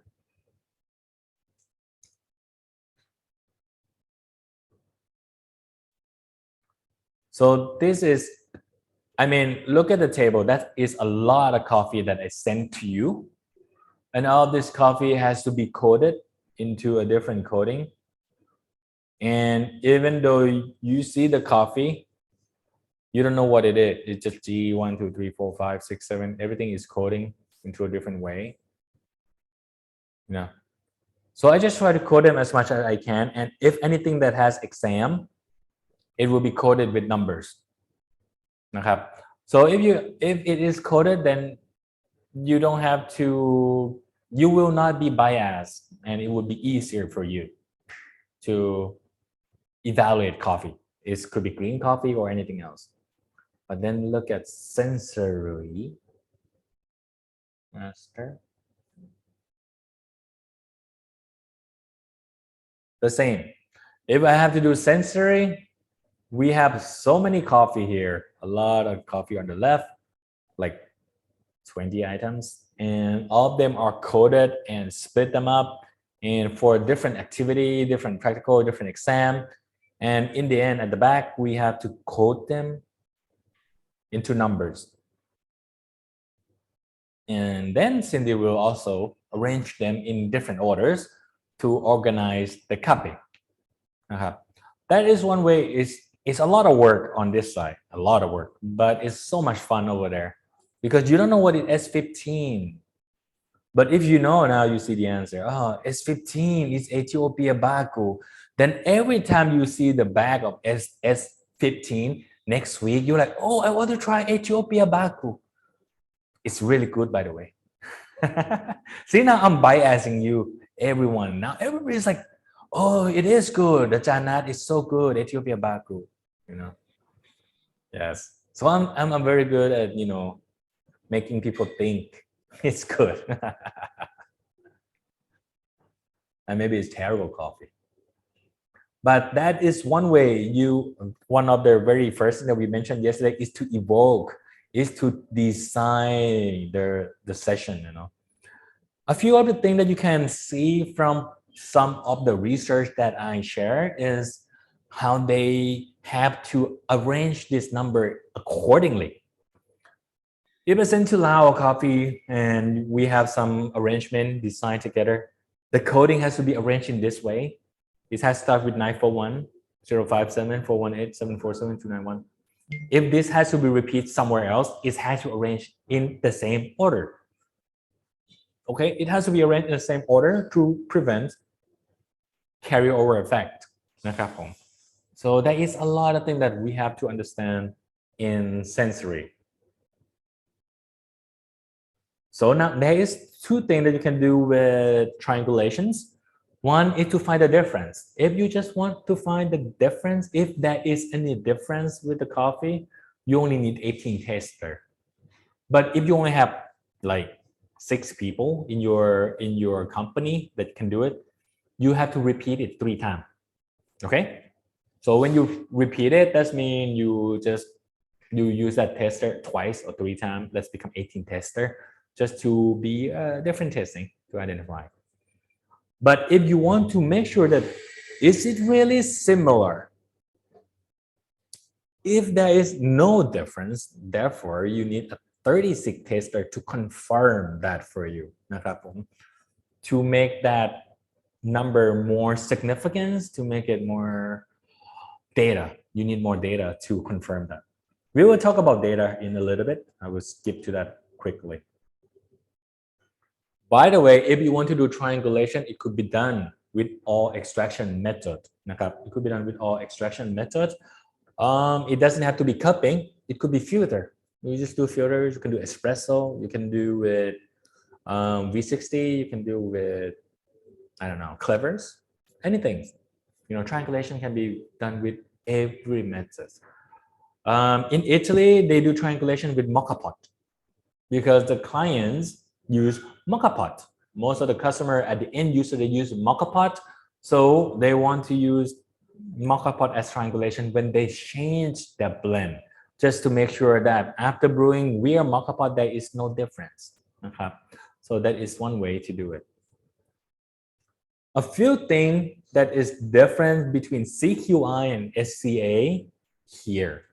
This grind by cup or grind by batch. So if I do a triangulation, is usually here SCA we grind by cups. Okay. And then we will see if there is any difference. We grind by the cups and we see if there is any difference. But in CQI, they would grind like 60 grams totally, just 60 grams, boom, on one shot by batch. And then they mix them together. They will have a whisk and mix all this coffee together. And then put it on the cup, 12 grams, 12 grams, 12 grams, 12 grams, 12 grams. That is grind by batch for triangulations for CQI. But for SCA, we grind by cup. It's just a little bit different. It's a different protocol because we check for different things. When they do triangulations for CQI, they grind by batch because they want that whatever cups on the table would have the same coffee, and the difference will be really different. But SCA, we just use grind by cup for practice, and it's just a different protocol. Not to worry about or get into deep why the reason is. It's just that's why the reason. When we're setting a table, if you have enough cup แก้วพอไหมครับพี่คำสอนได้สักประมาณกี่แก้ว40-60 แก้วตามที่อัปเดตมานี่ก็น่าจะพอนะเพราะอย่างน้อยก็ได้ประมาณ70ที่อาจารย์แสงคำเตรียมไว้ก็70กว่าครับผมได้เลยโอเคถ้าได้70ก็จะสบายก็ต้องจัดกันเยอะนิดนึงต้องช่วยกันเลยนะครับผมขอบคุณมากครับเพราะว่าwhen we cupping, for example, we have like 12 people, I believe that's going to be, with you, or 10, 12, 15 people. If you only have one table, it's not going to be enough. You need to make another table. It will be faster. This triangulation is only practice. It's not part of the exam. So don't worry about it. It's just for your enjoyment and just to practice. If you got it really little, then you would learn that it's pretty hard. If you got it right on the first time, you would learn, let's say not that hard, but it's very challenging because there is 2 triangulation that we do. One triangulation with different coffees, another triangulation is with the same coffee but different roast level. So the challenge is different. And the one that is the difference coffee, they are the same roast level of 63 acron, but for another exercise is different. It's the same coffee, different roast level. One of them is 60 acron, the other one is 50 acron, the other one is 40 acron. 70 acron, 70, 60, and 50. So different roast level for triangulations. So just help each other out and have fun on triangulation is one way to practice. Now we talk about, okay, before we talk about this, I'll give you like a 5-minute break because this one will be a long one. Is interesting triangulation statistic, and we'll go through this very fast, real quick. Okay, let's take a break. Just 5 minutes. I set a timer every time.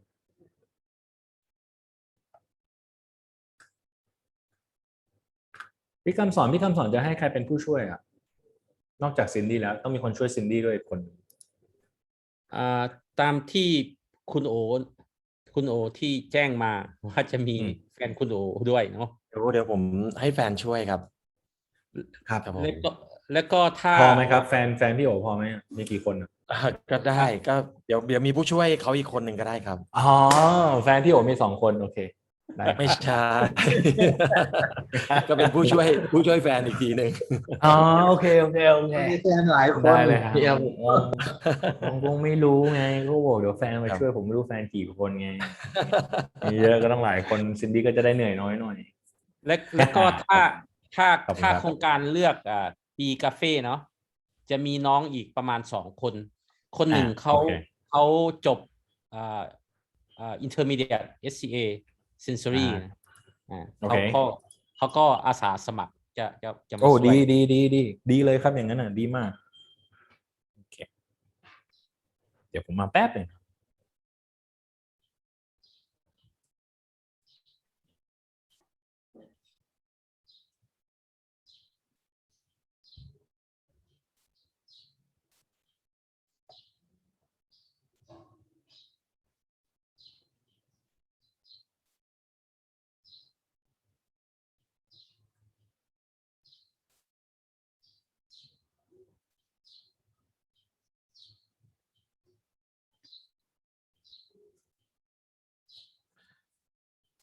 เรื่องการน้ำห้อนกับอ่าตัวผมเองก็เกี่ยมไว้2 กาละ2 ลิตรก็เป็น4 ลิตรแล้วต่อครั้งจริงๆอะไอ้กา2 ลิตรเนี่ยผมว่าสะดวกกว่าที่เขาจะไปกดคูลเลอร์นะแต่เพียงแค่ว่าเขาต้องเตรียมปลั๊กไปแต่ว่าผมก็จะถือปลั๊กไปพร้อม น่าจะพอแล้วล่ะเพราะว่าอันตกาของอันไอ้คำบอนโครงการไอ้คำบอนก็มี4ลิตรแล้วเด็กเอาก็รวมได้8ลิตรก็น่าจะ โด โอย เค ถูกต้องโดยแมนเรากาเนี่ยปกติอะนะคัพปิ้งแต่ละข้างกับไส้กาตัวนี้ยินก็สะดวกดีเจ้าต้มเสร็จเช็คอุณหภูมิแล้วก็เทได้เลยนะเจ้า แต่ว่ากาตัวนี้นี่บ่เหมาะปานใดพอมัน โดย จะ มันซ่า มันบ่ทางหรือมันบ่วนเจ้า จะเฮ็ดให้การวนของน้ำและมันจะเกิดดีเลย์เนาะ โดยถูกต้องครับ นี่บ่แนะนำ แมนกาออโต้ดีสุดเจ้ากาออโต้ปากแหลมในก็ดีแล้วก็เวลาหยินน้ำสูงๆแล้วมันจะได้วนเข่า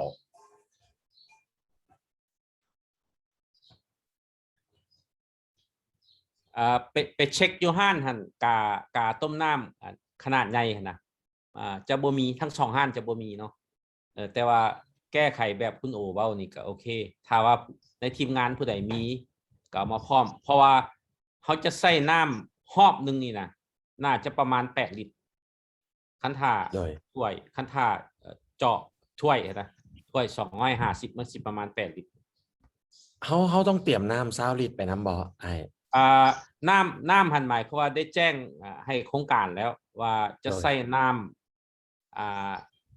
คันบ่แม่นน้ำทาร่าเนาะก็แม่นน้ำหัวเสือ และตัวนี้เป็นได้บอกเขาเจ้าเตรียมไว้ประมาณ 2-3 แพ็คไง หัวเสือลิตรเคิงอะเนาะไอ้เนาะ เจ้าหรือว่าทาร่าเพราะว่าคันทาร่านี่อยู่ไทยกับสิมีอันเดียวกัน โดย แต่ว่าก็บ่เป็นอย่างดอกเพราะว่า TDS มันก็บ่ต่างกันปานใดแท็กมึง โดย หรือว่าคุณโอว่าใส่น้ำ20 ลิตรเลยบ่ ทุก20ลิตรของน้ำแร่หั่นบ่มันมีกาน้ำแร่บ่แม่นน้ำแร่ยี่ห้อมันซื่อๆบ่แม่นน้ำแร่เข้าใจบ่แต่ว่ายี่ห้อน้ำแร่ลาวหั่นนะทุก20ลิตรหั่นน่ะเอาตัวนั้นไปบอกแต่ว่ามันบ่แม่นน้ำแร่แต่ยี่ห้อน้ำดื่มซื่อๆเป็นชื่อว่าน้ำแร่ลาวหั่นน่ะ ถ้าได้น้ำแรกก็ดีไอ้แต่ว่าเอาเขาแท้ๆนี่ก็แยกบ่ออกดอกเขาว่าแต่ได้น้ำสะอาดน้ำ RO มากก็น่าจะดี แต่ว่าขันสมมุติว่านักชิมที่เขาเก่งๆเนี่ยเขาก็แบบรีเควสเลยแหละว่าอยากให้เป็นน้ำแร่ที่มีค่า TDS เหมาะสมอย่างของเพิ่นเว้านะ ของเขาคันได้น้ำแร่ก็ดี แต่ว่าส่วนใหญ่เราทารานี่ก็เป็นน้ำแร่ตัวอันน่ะ บ่ทาราก็เป็นน้ำธรรมดาRO น้ำธรรมดาเนาะโดยแต่น้ำ RO เนี่ยก็น่าจะพอเนาะ ใช่ TDS มันมีแต่ 0.0 เท่าใดบ่ฮอด 0.1 ซำนะตามลายเด้ โดย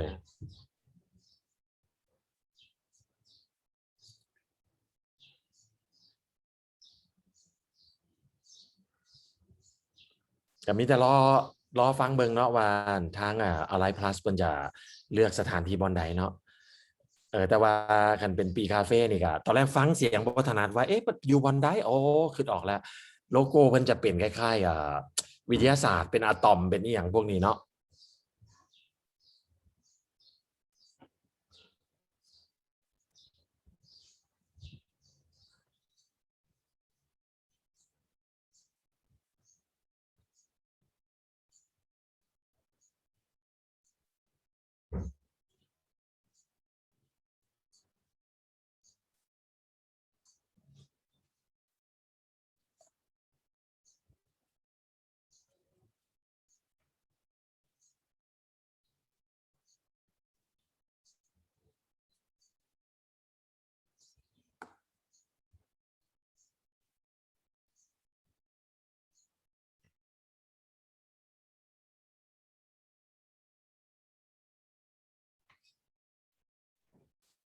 คุณโอว่าอย่างบอกกินนี่บ่ได้ยินดี อ๋อได้แล้วเจ้าอันน่ะก็เรื่องน้ำนี่แหละก็ได้แล้วเจ้า โอเค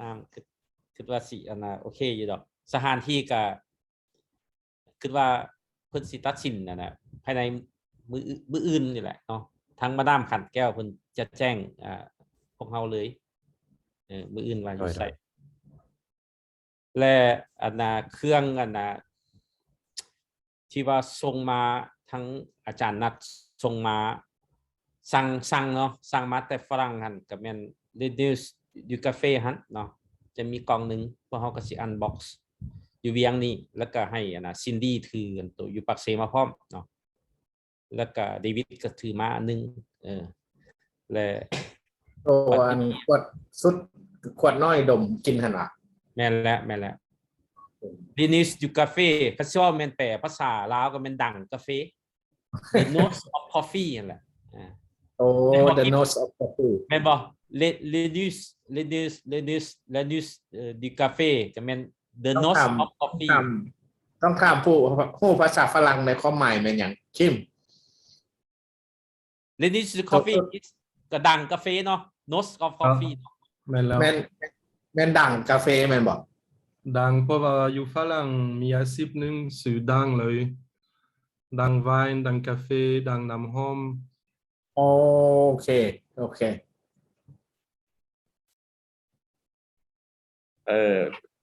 เป็นอาชีพที่ซิมนะเนาะซิมไวน์นี่ดูแว่ง ดมกับซิมเลยแม่นบ่ นี่ดูje sais pas champagne même อันเดียวกันนะเลยนี่แว่งกับซัมไพร์มันอันเดียวกันเพราะว่าไวน์กับซัมไพร์มันก็อันเดียวกันมันแยกเลยบ่อ้ายทั้งดมทั้งซิมเข้ากันอันเดียวแม่นแหละหรือว่ามีแต่ดมต่างหากหรือซิมต่างหากเราละเอียดปานนั้น เดียวกัน รวมต่างทรง flavor that aroma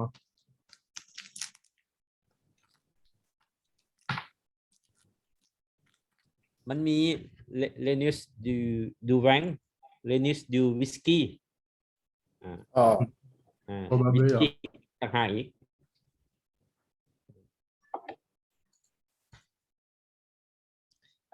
สำหรับgreen coffee เนาะคัมบอนเพราะว่าคัมบอนส่งมาหั่นของศูนย์ของศูนย์ก็การพืชนะของโครงการนั้นเห็นมันมีตะแกรงบางเครือสิได้ยืมคัมบอนเห็นคัมบอนส่งมามีตะแกรงกันสำหรับ green bean นะเพราะว่า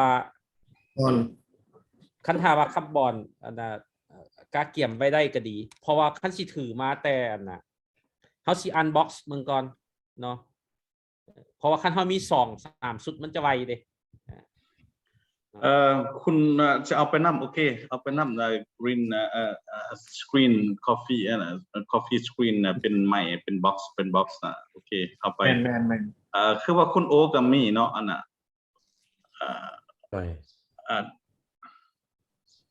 ตัวตะแกรงเครื่องร้อนเครื่องร้อนตะแกรงเครื่องร้อนกาแฟนี่เจ้าไปยืมอยู่สวนกาแฟหลักโอเคนะมีชุดนึงมีชุดนึงโอเคโดยแล้วผมมีตอนแรกว่าสิตั้งให้อาจารย์โดยซิงสั่งก็เอาบ่ซิงสั่งน้องถือไปเจ้าถ้าจะใส่กันเดี๋ยวน้องจะถือไปซิงก็ถือมานำก็ได้พอเขาต้องได้สั่งกันเวลาเขาเฮ็ดคัพปิ้งกันเด้โดยเดี๋ยวซิงดิจิตอลน้องถือไปซิงของทามมอนะเจ้าติดซื้อมาในเด้อคุณโอพอบางเครื่องก็สิถือไปมันคือกันลงลายเทื่อแล้วไปลายบอลลงมาตลอดโดยอย่างไปอยู่ข้างหน้านี่ลงก็เป็นอย่างของผมเก่าหลาย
sorry, I'm back. Me funny thing at the coffee shop นิดหน่อยแป๊บนึง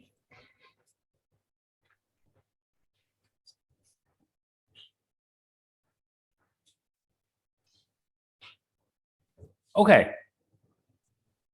Sorry to keep you wait นะครับขออภัยที่ให้รอ so quick thing I just want to be done before for today is when we talk about triangulation นะครับ triangulation is statistic and when we talk about statistic that's mean you need to collect a lot of data ใช่ไหมเราต้องเก็บข้อมูลเยอะๆ it's all about data and then we have to understand the statistic value and there is risk in statistics if you collect a lot of data มันมีความเสี่ยงว่า data นี้มันเชื่อถือได้แค่ไหน and there is risks of false informations and false perceptions in statistics.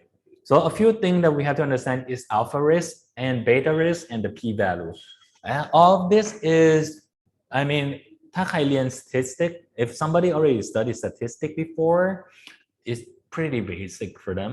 But for me, whose background is engineering, aerospace engineering, and hospitality management, I don't do anything with statistics.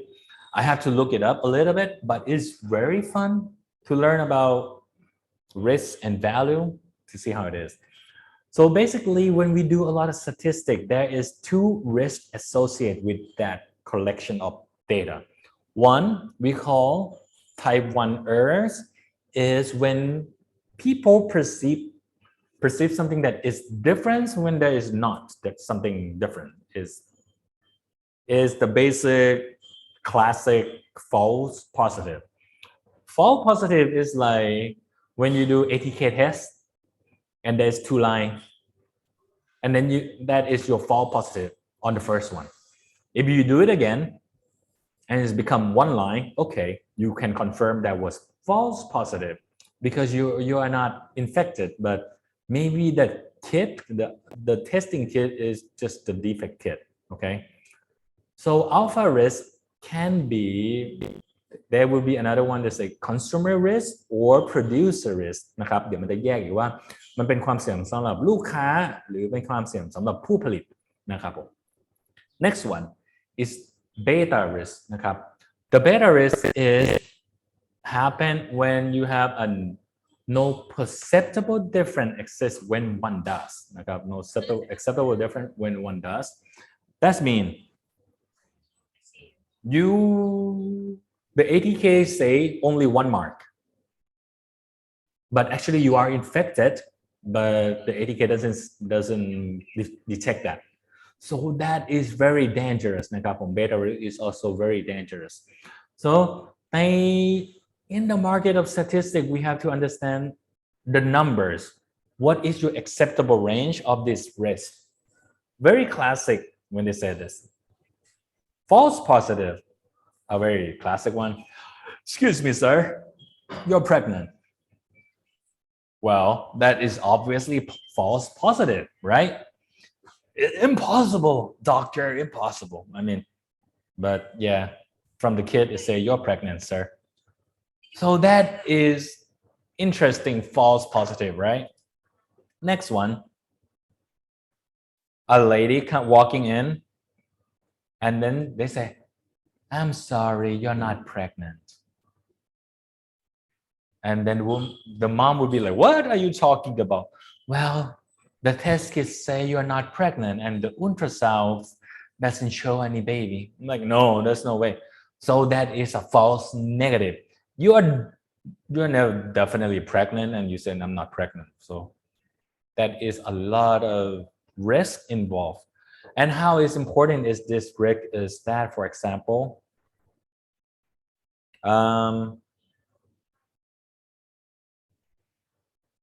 let's see. Let me go to this one first. Okay.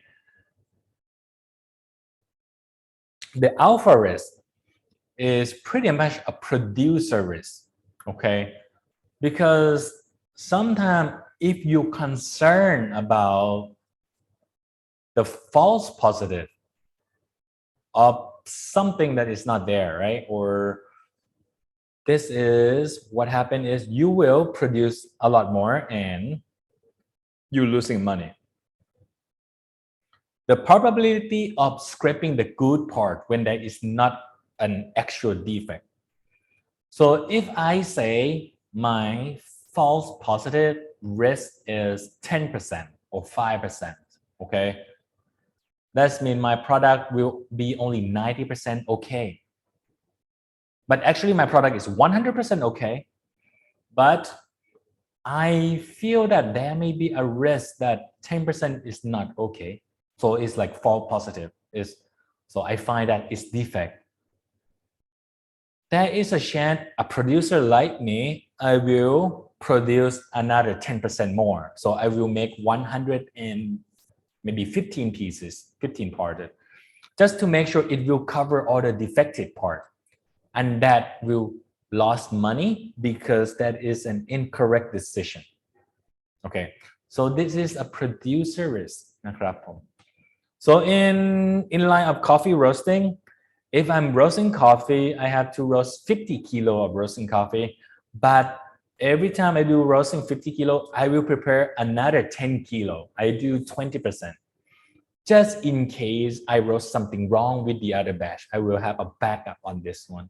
Okay, so that will consume additional 2 batch time for me, additional, resource, which is a producer risk.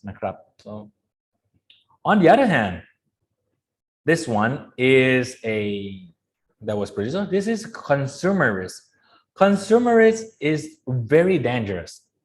เพราะว่า consumer risk is when the company say, hey, it's okay, nothing wrong with it. For example, in the automobile, the car, there is a brake, right? And then there's a tire and everything else. Sometimes the car manufacturer said this tire is okay, the brake is okay. And they put the beta risk like 10%. Okay, 10%. That means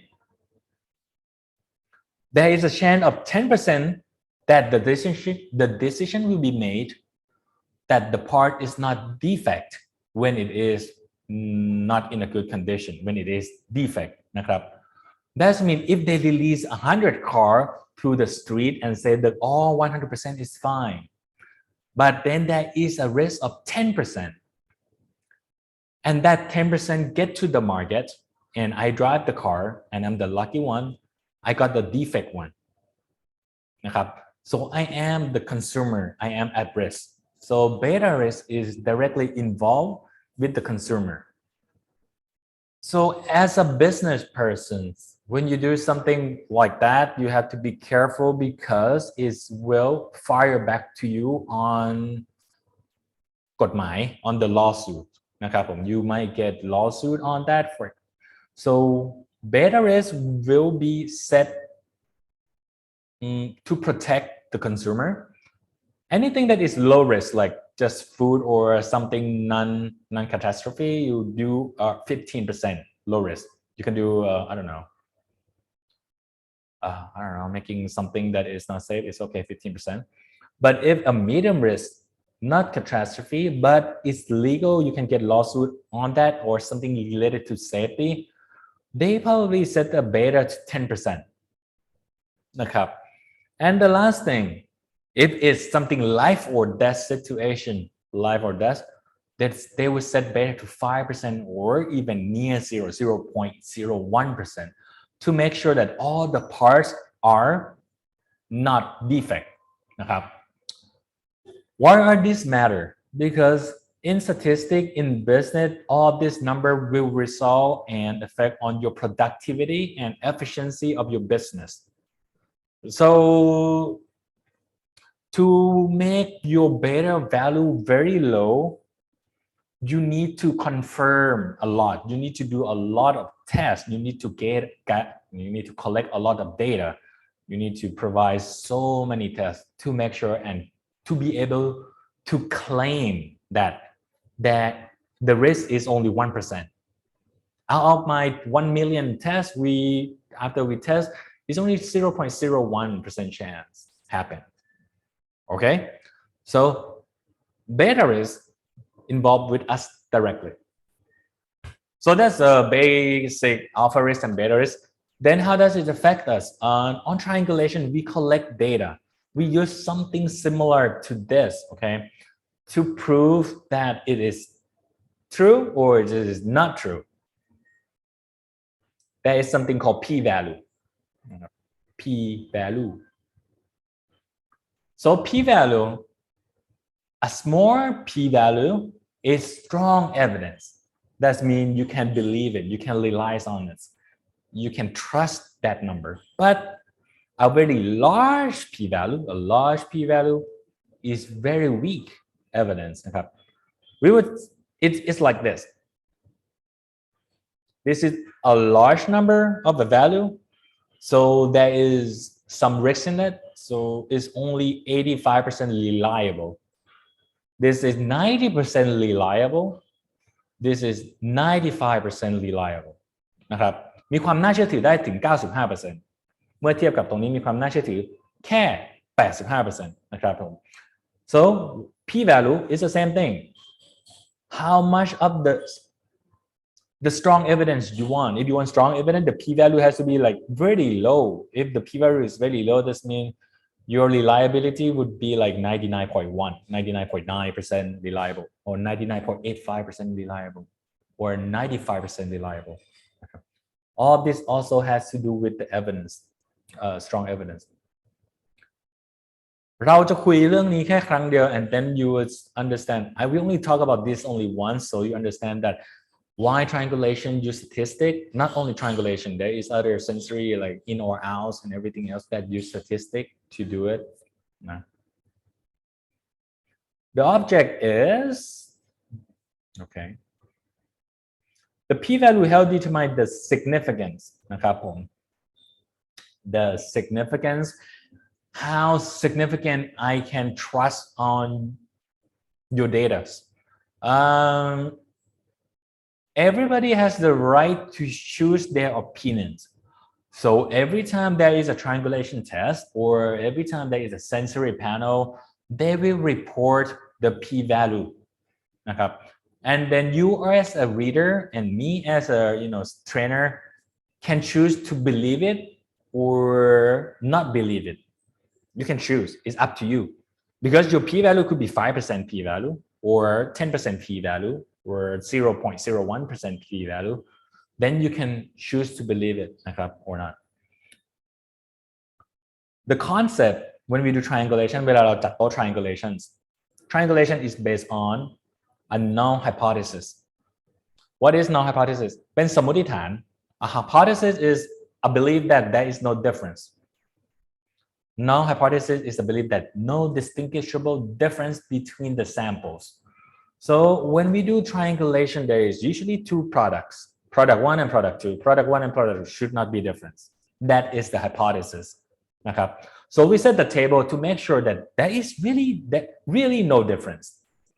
For example, when you're creating your blend, you believe that your blend has no difference. So you set up a triangulation table. But to confirm that it's really no difference, you need to make your p-value very small. That p-value very small will require you to collect a lot of data to support that p-value. But if your p-value is very large, that means you don't need to collect so much data. It's easy. But that data will help and support you that, okay, it's no different, or, well, I failed to accept the hypothesis. It is here, okay? So they always report the p-value, and the reader will make their own conclusions, okay? We only present the fact. We only present the data that we collect. That's our job. That's it. When we do cupping on the table, that's all we do. Collecting data. And my job is not to tell that you're a good tester or a bad tester. And my job is just to collect data and present it to you. And the null hypothesis technically never proven true. หมายถึงว่า if I don't know. Piparmate create a new recipe and new blend, and he has a hypothesis that my recipe is very good. It's exactly the same with the previous blend. พี่ปรเมศมี blend ใหม่ๆบ้างไหมครับพี่ปรเมศพี่อ๋อ ก็ พี่โอ ก็มีถ้าเป็นเย็นผมเอาคาติมอร์คั่วเข้มอะครับมาใส่ทิปิก้าประมาณ 20% นะครับ ก็สำหรับ ครับ ทำคือเราไม่อยากให้มันติดสโมกมากอะครับคือเราไม่อยากให้มันเข้มมากอยากให้มันมีแบบอมเปรี้ยวนิดนึงครับ ครับสำหรับ แล้วมาทำ เย็นนะครับ แล้วเลยมาทำ triangulation นะ ไม่ได้ทำเลยครับ ยังใช่ไหม นั่นคือเรา ยัง create new recipe เพื่อสร้างรสชาติเลยเนาะ you just making a new recipe ใช่ไหม ครับผม Is there any products มี product ไหน that you want to taste the same อยากให้รสชาติเหมือนเดิมนะ แต่เปลี่ยน ingredient changing the ingredient but want the taste to be the same มีไหม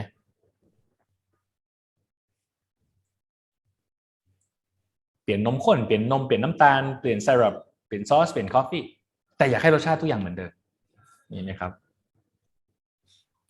ก็จริงๆก็แค่เปลี่ยนวัตถุดิบนะครับบางครั้งก็เอานมหมีเนี่ยมาแทนคือบางทีเราลมพัชเจอร์ไลท์เนี่ยมันบางทีมันติดตู้เย็นนานแล้วมันหมดอายุนะครับ ผมก็ติดไอ้นมตาหมีกระป๋องไว้ครับ ก็เอามาใช้ก็กลิ่นก็ไม่แตกต่างกันมากครับผมครับก็มีบ้างครับผม Okay today คุณปรเมศ make a hypothesis that นมหมี and นม pasteurized no difference okay that is his hypothesis these two products is not different so the job to claim วัตถุประสงค์ในการที่จะเคลมว่า to be able to claim that hypothesis that num mi and num pasteurized is almost the same you need to do triangulations นะครับผม and to do that triangulations I will show you now ขอบคุณมากครับเราจะมาลองดูครับเนี่ยButนมหมีกระป๋องนั้น is can fresh milk as well is a kind of pasteurized as well I think but it can keep longer than fresh milk yeah we can keep it anywhere but the point is right now we have hypothesis that the canned milk and the pasteurized milk taste the same ครับ that's the hypothesis okay so that is his hypothesis and there is no difference no hypothesis there is no difference but the point is when we collect the data that data is either fail to reject or reject หมายถึงว่าเราจะขอค้านที่พี่บอกหรือเราไม่สามารถค้านที่พี่บอกได้นะครับผม it's either we are not able to prove it true but we can reject your hypothesis and I think it's different why because we have this amount of collect data and this number of people that drink it so here let me show you here very simple we will talk about this moreนะครับ what you are saying is that we have to do technically prove that statistically that the hypothesis is true or false something like that the hypothesis is never true and it's never false it's a hypothesis saying that I have enough number from this data that is rejecting your hypothesis or I do not have enough data and I failed to reject your hypothesis. To do that, you need to collect data. For example, if you have 12 people at your coffee shop, people may have 12 people at a coffee shop, and to be able to reject and there is a number of correct judgment achieved to get the significant level. The 0.1, as I mentioned, is very significant and is a good number to be able to trust. You know, it's มีน้ำหนักมากกว่า you know is more weight in that, okay, but 5% is a good numbers, but is not as significant as the 0.1%. But นั่นแปลว่า my question 5% of what of the total sample that taken No. or It's already a table that was already calculated. Okay, this significant level was designed by ISO, and there is a table of this like 5% chain of proven true or not true. There is an alpha risk 95 or 5%, 0.05. This thing, don't worry about that because they already make a table for you. Okay, they already make I a table see. for you. Okay. I want SCA want to show you where this table come from. SCA do not want you to study in statistics, so they tell this is where the number come from. Okay. So they did already look up table easy for Yeah. the one who do not know statistics, things like that. Yes, Okay. exactly. For me, I don't know statistics, but if I look at the table, I had a question: what is 5%? What is 1%? What is 0.1%? And they say this is where the number from. But don't worry about. There is a 10%. There is a 15%. There is 25% too. I will show you that later. Okay. So for that, to prove Kun Paramet is correct, or no, to prove about Kun Paramet hypothesis of these two products, there is no difference. I need at least, let me see. Okay, let's see. For 12 people, and we said triangulations, and triangulation has 1, 2, 3, 4, 5, 6 sets, right? You know, 6 sets. One set had 3 cups. Nah, one set had 3 cups. Just like here.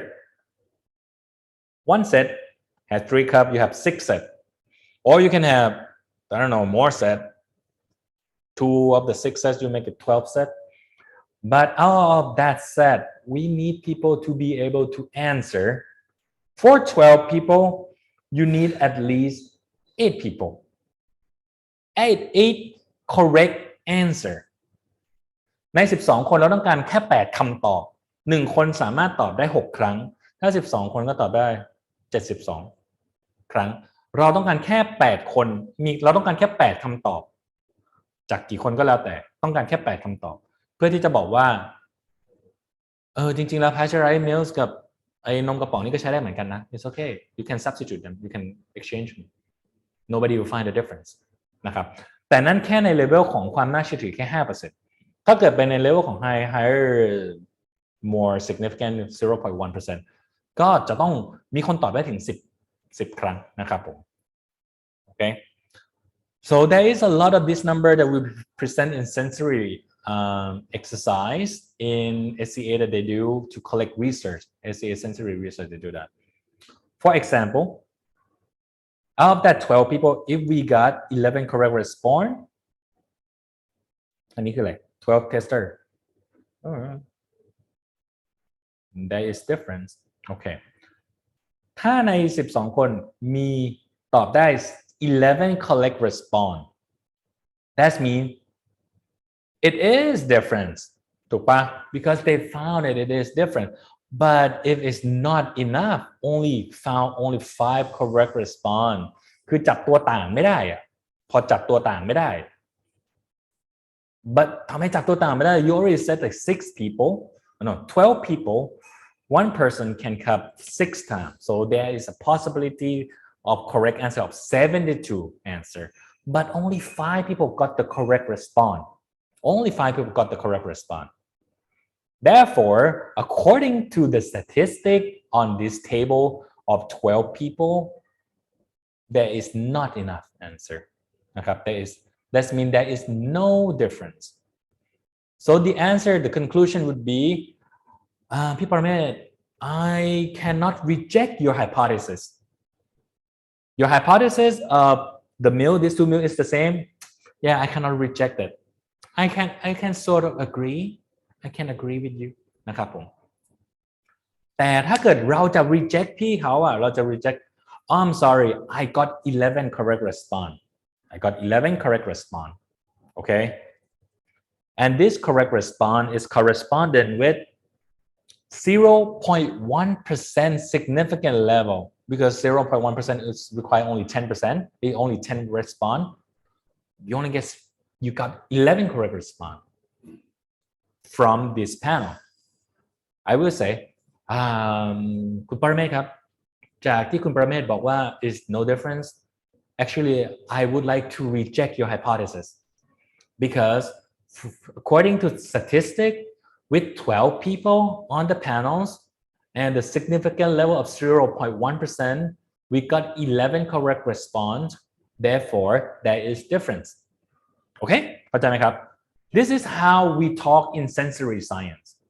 This is how we collect data and create a conclusions นะครับ เราจะไม่ใช้คนใดคนหนึ่งเราจะไม่ใช้คนใดคนหนึ่งบนโต๊ะหรือจะไม่ใช้ head judge หรือใช้ Q grader มาคนเดียวแล้วมาบอกว่ามันต่างเราจะใช้คนเยอะๆเราจะให้เขาชิมกันเยอะๆแล้วก็เรียกว่าเอาข้อมูลมาคุยกันนะครับผม Can I ask you a question? ครับ Yeah, I'm a little confused about the process, right? Because you're saying so. Okay, so we have to have a set of 3 cups, right? So three cup, right? And for example, we have 12 testers, and at some point you were saying each person can test 6 times. Yes. Is this what you said? Yes. Each person can get 6 correct answers. Because I was thinking that when you have, for example, you have 12 testers, and yes, I can get 6 correct answers. But I thought that, for example, we have a set of 3. Each person had a set of 3, and they had to test the 3 and find which. And in these 3 cups, 2 would be similar and 1 would be different. And isn't because or maybe I'm misunderstanding the triangulation concept. You know, you did. How come if you have 12% and you have 3 cups per set, how does it happen that they I don't know how to say. You know, these 3 cups, how does it work? This is a triangulation. Each person is testing 3 cups, right? No. One person tasting everything on the table. One person has to be able to identify everything on the table. So if you have 2 sets of this 6 cup, if you have 2 sets, that means there are more chance to answer it. So if you are alone, so you need to do that triangulations. There is a number for you to do it. Like for example, with just 1 person. Let's see here. You need at least 3 people to do it.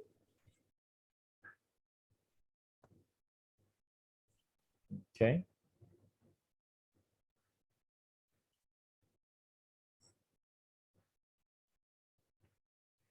Yeah. And if you have more people, it will be something like here at the bottom. More people, you need to get more correct judgment, more correct answer, more correct response. And if you have even more people, for example, like right here, triangulation test for 180 people. มันไม่ค่อยชัด 180 people. And to make your significant level very high, you need at least 81 correct answer. 81 correct answer to make it 0.001 alpha value, the significant level. Yeah, but these 3 cups, basically, these 3 cups, they need to be all. It's all the same brew, same. It's the 3 cups are similar, or we need to put 1 difference in one of these 3 cups. 2 cups similar. No, it's gotta be a difference. Now I caught some student who doesn't study the video before. So it's a triangulation test. A triangulation means there is 2 products, 1 product and another products, but they will put 2 cups of the same and 1 is different. Yeah. So that's why it's AABB, ABBA, something like this. You see? Mhm. There will be two the same and one is And different. one different. Yes. Yeah, there always one is difference. And with that one is difference, then yeah, what you call, you need to be able to identify it. And if you can identify it, that's mean you can, what you call, that means that is one correct response. Yeah. Okay. So as a person, as a tester, you only test one set of three. You only test one set of three as a person, as a tester. Sorry. But the sets No? are not the same. You have to test 6 set or 12 set. It depends.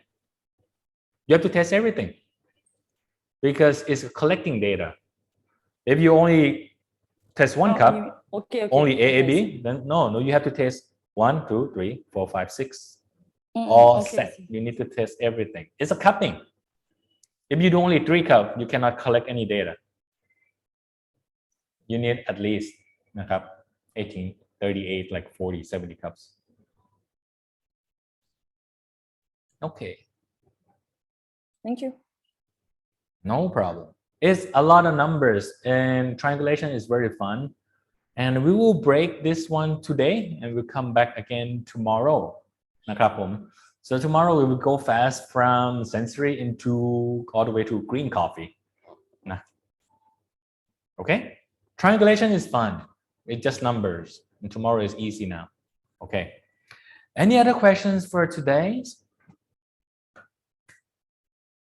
Numbers. numbers หน้ามืดเลย oh And imagine, for me, I try to understand what is alpha, what is beta, what is a p-value. Yeah, it's very confusing at first, but then it's very fun. For me, it's very hard. It's really technically, actually, it's statistics. Right? Yes, it's just But, statistic. But I understand that the SCA just create a simple lookup table for the one Exactly.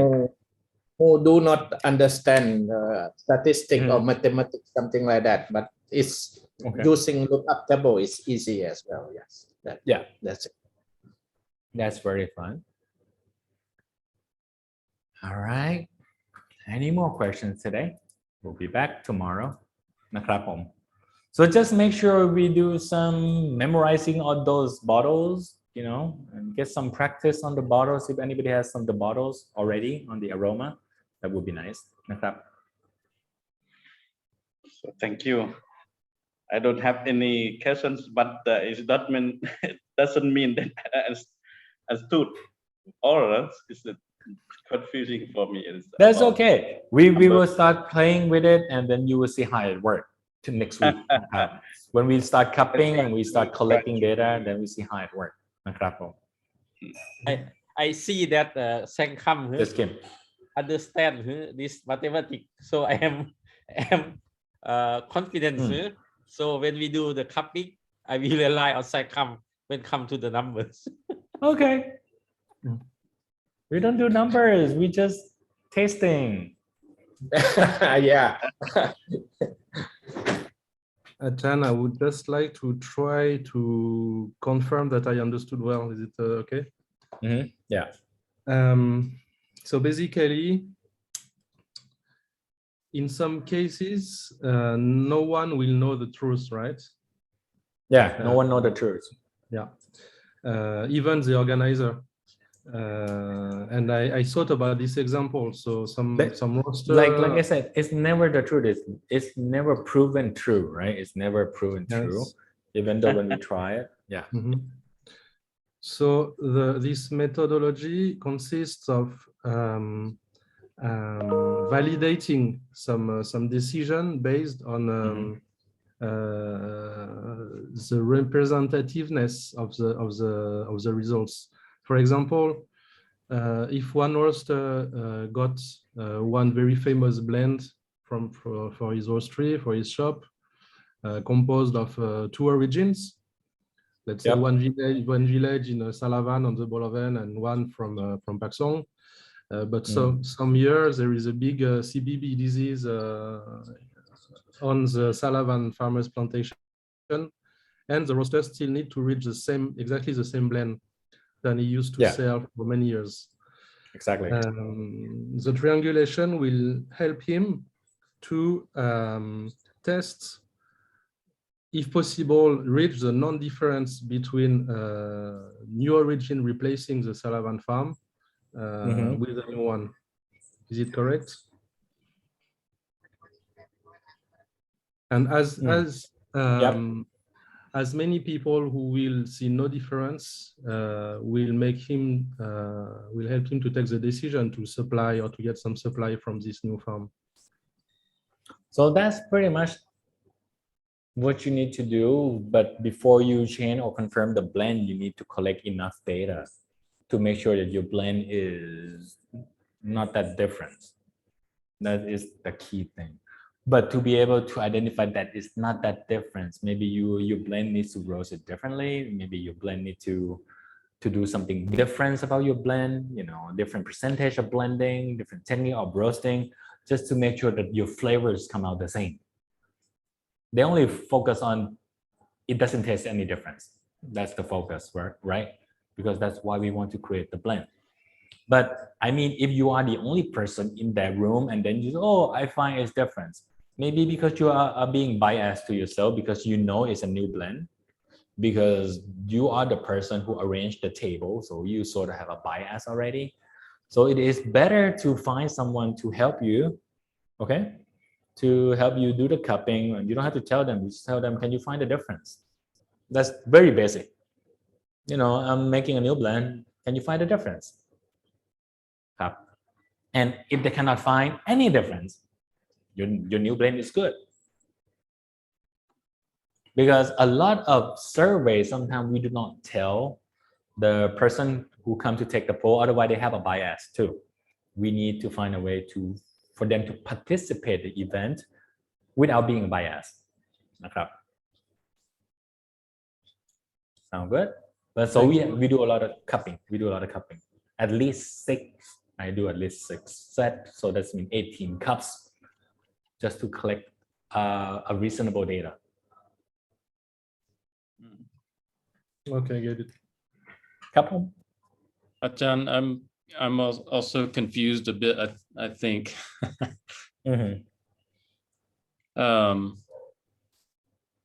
About what it means to give the correct response, and it seems like you're saying, for example, from the table right there on the screen, if you have 17 people, that means they cup 6 sets, right? Or how many sets there is. Maybe however many there is. Set. We just need their correct response. For all 6 sets or for one set at a time? No, any set, just one correct response. One set has 3 cups, right? When you talk about one set, that one set has 3 cups, correct? Right.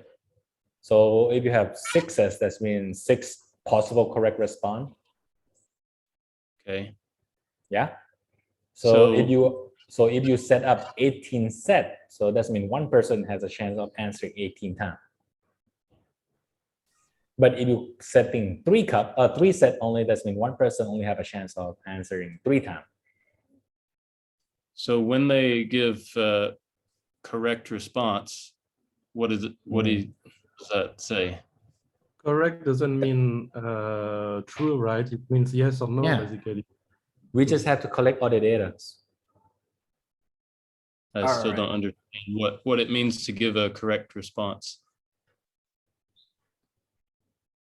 What is meant to I understand that it's 1 second, let me get this one. Is there a difference in this within these 3 samples?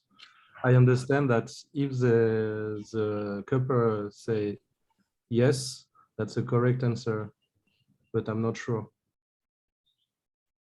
Because sometimes nobody will know what the correct answer is, right? Yep, there is no correct answer. Yeah. And the point is, when one correct answer is only one correct response we need. a lot correct response to make that, to get that data to present to the committee, okay? Just because you got one correct out of 18 set doesn't mean there is a difference. You know what I mean? So saying It's correct response- statistic. Even though if Serena is a super taster and she got all 6 correct response on that first example, but she is only one assessor. She is only one person from the groups, correct?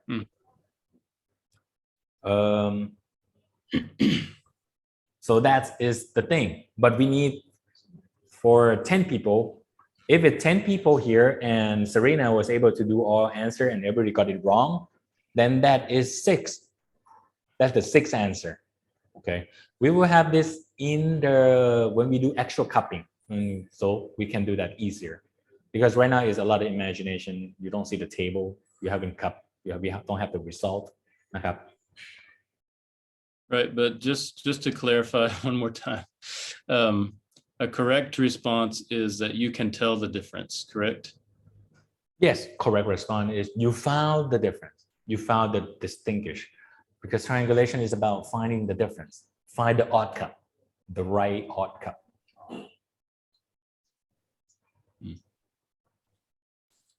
Thank you. I think you mean correct as in something right or wrong. No. It's just you find the right odd cup.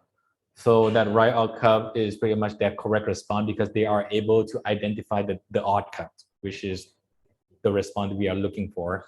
If it is different or not. Okay, I think I understand you're correct or not correct. Good.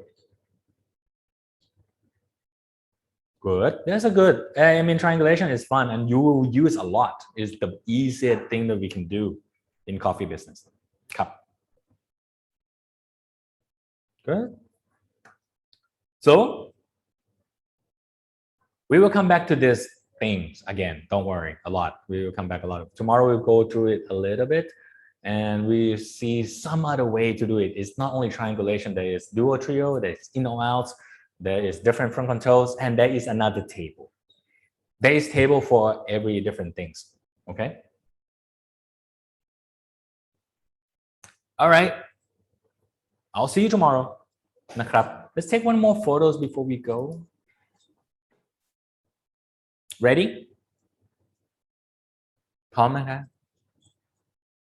อย่าลืมนะครับยิ้มได้นะครับไม่ได้ถ่ายรูปบัตร You can smile.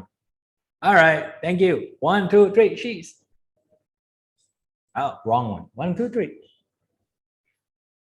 Excellent. ขอบคุณครับ And I will see you tomorrow with more questions. I will ask people on the nice aroma so you can practice on that as well. And make sure go study on the defect of the coffee. Okay, handle on the defect of the coffee. Get everything else. All right. Thank you. I'll see you tomorrow. Thank you. Thank you. See you tomorrow.